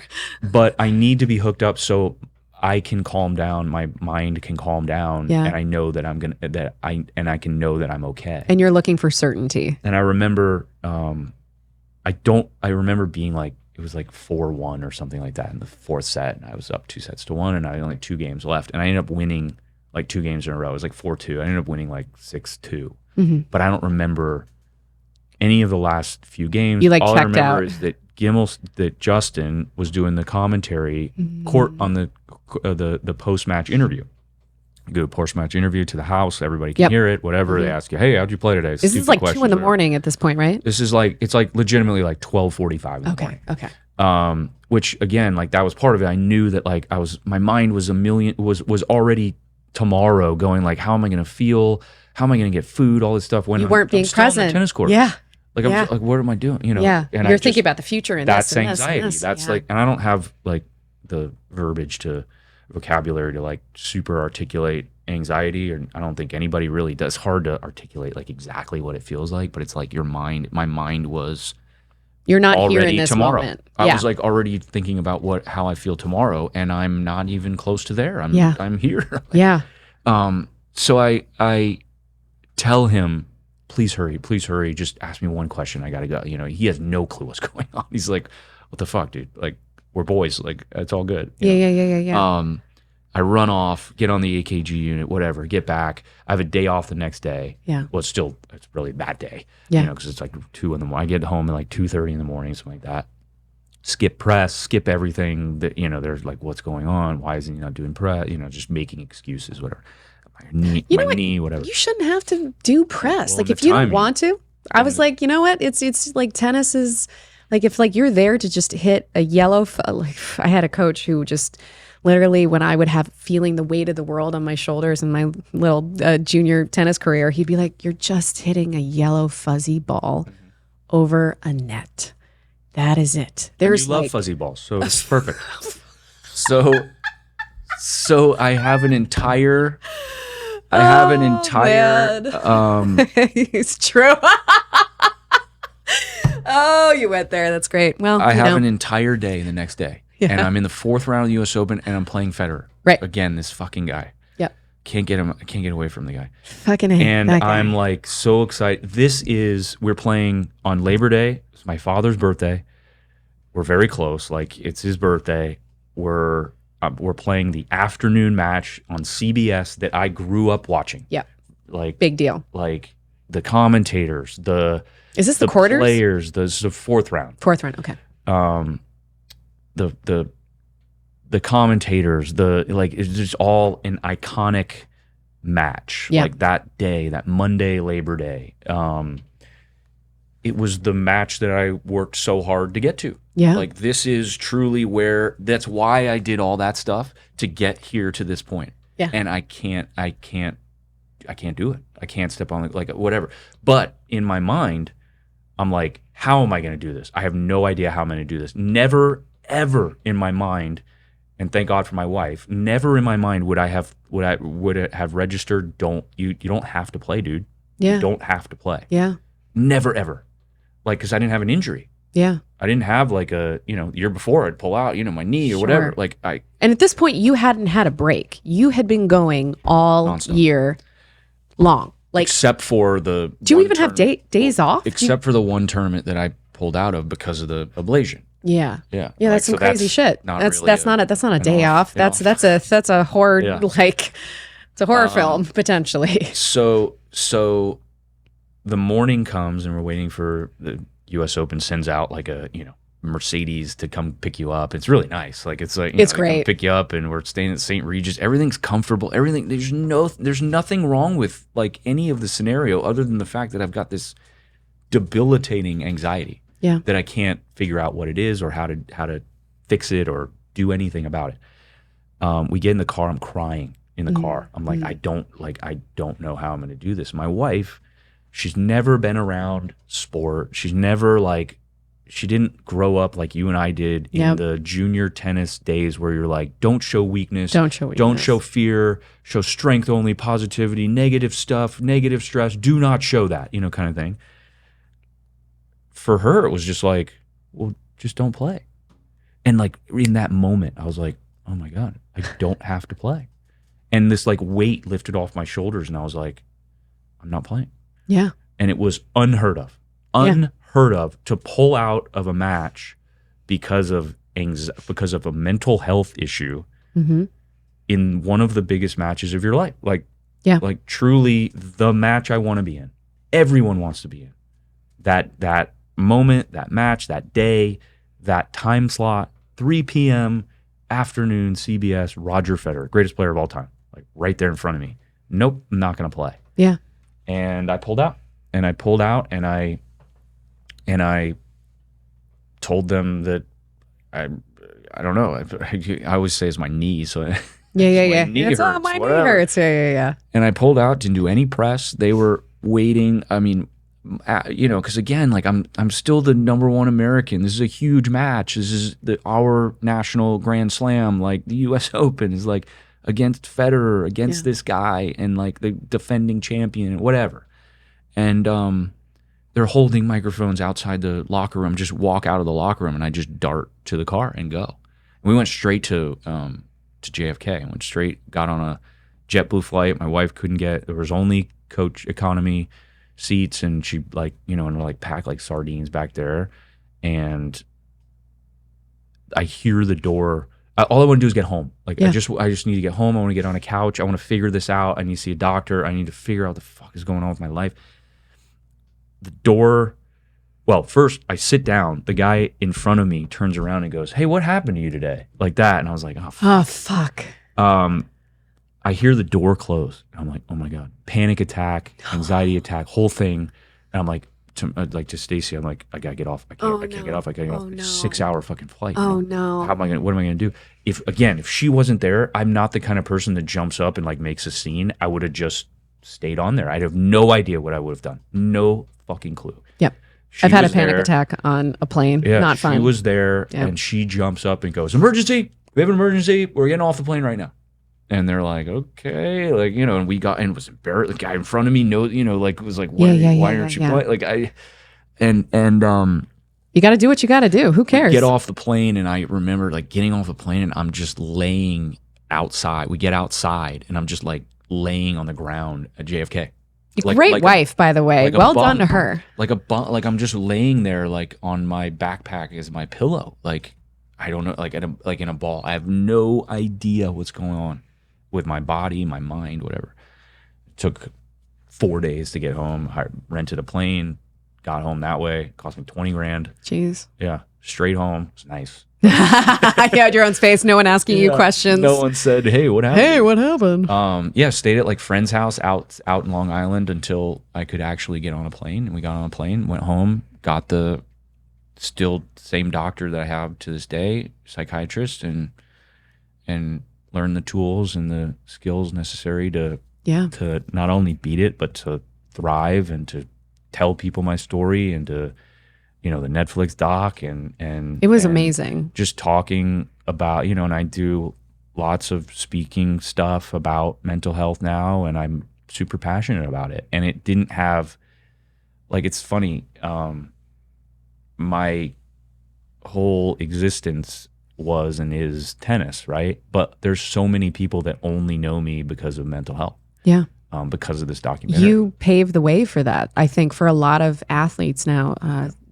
Simone Biles, Naomi Osaka. They were, Naomi was, she's a tennis player as well, and she had some issues with the press at the French Open, and she struggled with the press and just, it's brutal. Just didn't want to deal with their questions and because it's their own stuff. It's not has nothing to do with you, And so she ended up pulling out of the tournament, and got a lot of backlash from a lot of middle-aged men that think just toughen it up, just be tough, whatever. And my whole thing about coming out with the story and my story and coming out with the issues I dealt with and beat was partly because I wanted to educate. I wanted to educate that guy that's like, just toughen up, just suck it up, dude.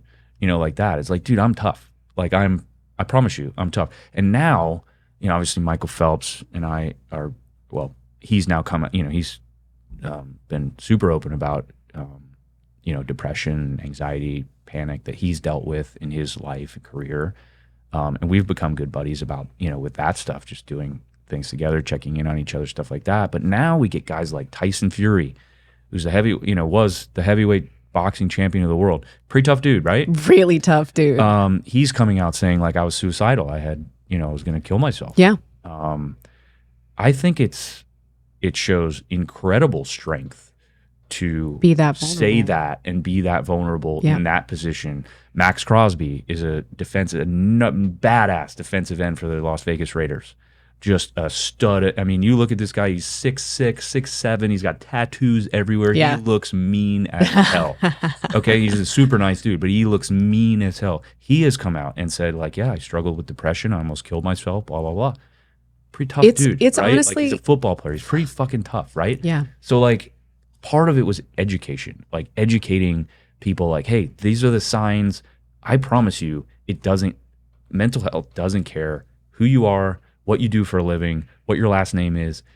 If you think you're tough or not, it will take you down.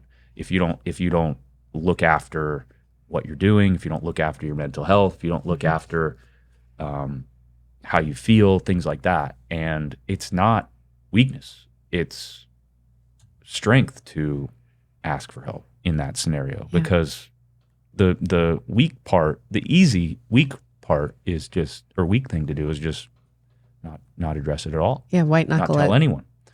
And there's plenty of people that do that. And then the other part too for me was, like, I'm a huge sports fan, and going through it, I didn't have a success story to lean on. Like, I didn't have, like, oh, there's an athlete that, like, was played his sport at a high level and then was taken away from them, and now they've returned and they're thriving again. And that was one of the reasons why, like, I wanted to be a success story for someone that was in my position and dealing with it and just going, like, oh, Mardy Fish, yeah, I don't know who he is, but, like, I remember that one story he had, and, like, he got through it, whatever. It was super important for me to finish my career at the U.S. Open. That I hadn't gone to the U.S. Open since pulling out 2012. Fast forward to 2015 when I retired.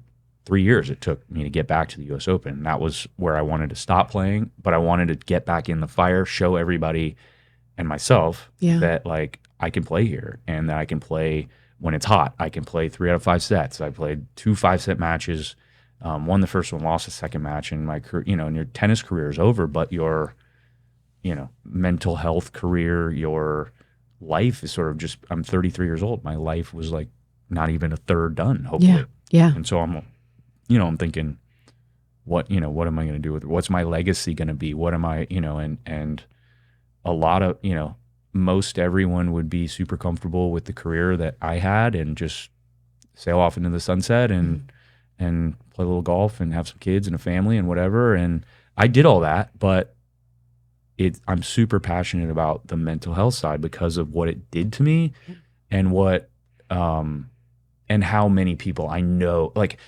I'm shocked when I talk to someone who hasn't dealt with, like, some sort of stress. That is actually, or, honestly, that is the anomaly.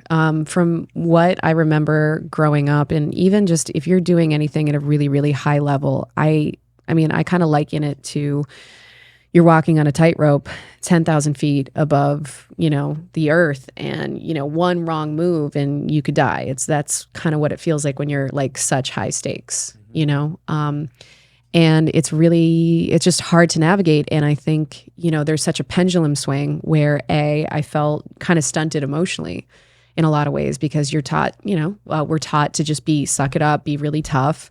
And I mean, that was just the culture, and you're still a complicated, full-fledged person with emotions, and those emotions need to be expressed, and then they get bottled up, and then you need, martial arts is why it's great. It's like it's an outlet, for those type of emotions, and so sort of this pendulum swing. It can, if you're at one way that's so extreme over and over and over, that pendulum is just going. Just the laws of physics. It's just going to shift. Yeah, it was important for me to be vulnerable with loved ones that I knew would be okay with anything that I tell them, and be cool with it, and, like, not be, I wasn't embarrassed or anything like that. And then once I got comfortable with it, it was like, okay, let's try and help some people. Yeah, and let's try and help, like, I talk to, just friends reach out. Hey, do you mind talking to my daughter? Or do you mind talking to this person or that person? Someone reach out on social media and just say, like, and you'd be tons of people you've heard of. Yeah. Tons of people in the sports world, tons of people in the entertainment world. some like huge movie stars, some huge like athletes and celebrities I've never met in my life, still never met in person to this day. Yeah. But we've had like lots of conversations about like how we've dealt with our issues, and it's a safe space for someone, for someone who's been there and done it. And it's, again, like it's what are you going to be known for? Like when it's all said and done, like are you going to leave, what are you going to leave behind? What type of legacy are you going to leave behind? And for me, I could leave behind a solid tennis career. Mm-hmm. But I'm, again, like I think there's more to it. There's so much that I'm interested in. Mm-hmm. Like tennis is like so far from in the rearview mirror for me now, because I did it all. Like we was talking about this before we played, but like before we played. Before we played tennis. Before we got on the court. I played, I coached, I played Davis Cup. And you coached the Davis Cup. Davis Cup captain. I did the commentary. I did, and like, I'm good. Like, that's it for me. Tennis will always be a part of my life for sure, but it's in the rearview mirror now. And there are so many things in life that, again, like I didn't have the normal upbringing. So like, again, like sacrifices, a lot of sacrifices. Like I didn't go to school. So like, it's interesting to like learn new things, learning finance, learning investments, learning, mixed martial arts, learning different skills, learning, all this stuff. And then having kids and having, all that stuff is like so fun to live through them too. So, yeah. Well, it's interesting because I think, and funny enough, Andy said it best in the doc that like, he was saying that he was a shadow of himself, after figuring out his new identity. And you were like, oh, thank God. It's like, because you were pretty well-rounded already, even though like, you were pretty social. You had a lot of great friends. You, I think tennis, you loved playing, but it wasn't like eat, breathe, sleep your life until you decided that you were going to really like give it your all. Yeah. So I think you kind of had a balance already. There is you hear about the athlete that, again, like retire. It's one of the, only sort of careers where you retire at such a young age. And it's like, well, fuck, now what? Now what? And I'm what do you 33 do? years old again. And like, now what? Like, how do I can't stress this enough. You want stress and anxiety in your life. Mm-hmm. You need stress and anxiety to push you, to move you forward. To the extent that I was at, or just to the extent an excessive amount is not healthy. Yeah. But the right amount of stress and anxiety is so motivating. It's so motivating. And you need it. It works for you. And I've struggled. You don't want a stressless, anxiety-free life. You won't get out of bed in the morning. Yeah. Just be like, whatever. That's why you have anxiety, is to get you out of bed. Yeah. And like, I've done a good job in my own world, in my own mind and bubble of figuring out my mental health, like my issues, how to deal with them and all that stuff, just individually and personally, that I've struggled now sort of post tennis, like actually like, what do I do now? Mm-hmm. And like, what's going to jump me out of bed in the morning? And like, I haven't really found that yet, work wise. Yeah. Right. Cause like, I don't want to do nothing. Yeah. Well, martial arts, that's definitely like, I love that. And I love doing it and all that stuff. But it, it's like, it's a hobby, and it's so a it's really like fun hobby. It's a fun hobby, but like what, like what's truly motivates you every day to like jump out of bed, get excited, 6 a.m. Okay, I don't want to still sleep. I'm up, that kind of thing. Mm-hmm.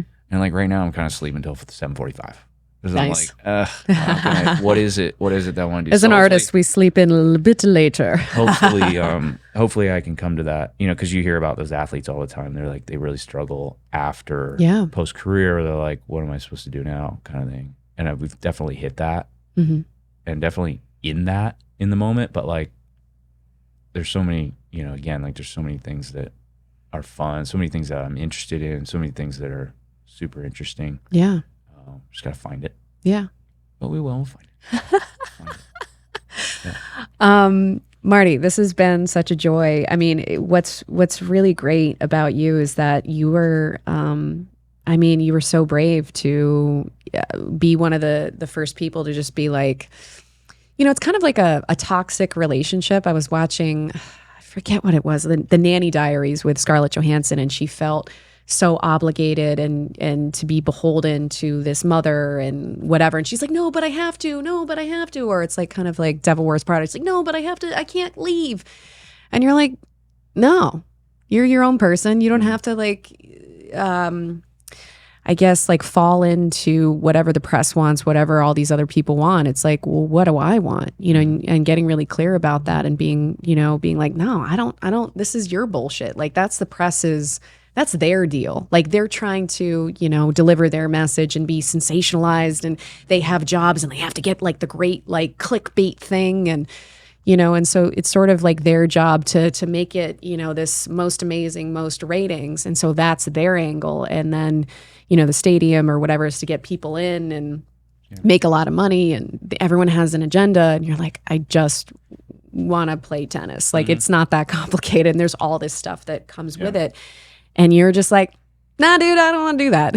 And I think that that's really cool, because I kind of feel, people felt obligated to have their boundaries pushed and to allow allow a lot of things of whatever this media frenzy game is, and you can make your own rules. There's no set rules. And I think that that's like really cool that like you were one of the pioneers, and then being like, this is not, for a lot of people, I think like you gave a voice to, all these amazing athletes where it's like, okay to kind of just deal with your feelings. Like instead of, it's like this quote about being masochist because we don't, that's our safe place where we don't have to deal with it.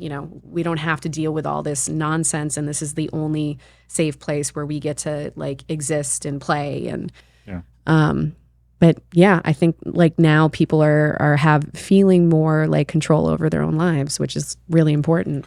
Life is hard. Can also be beautiful. Yeah, definitely. Alrighty, love your face. This has been a joy. Thank you for having me. Thank you guys. This has been absolutely amazing. What number am I on this podcast? 13, 14. Lucky 13. Let's 15. go with 13. 15? It's 15? 15. 15. Okay.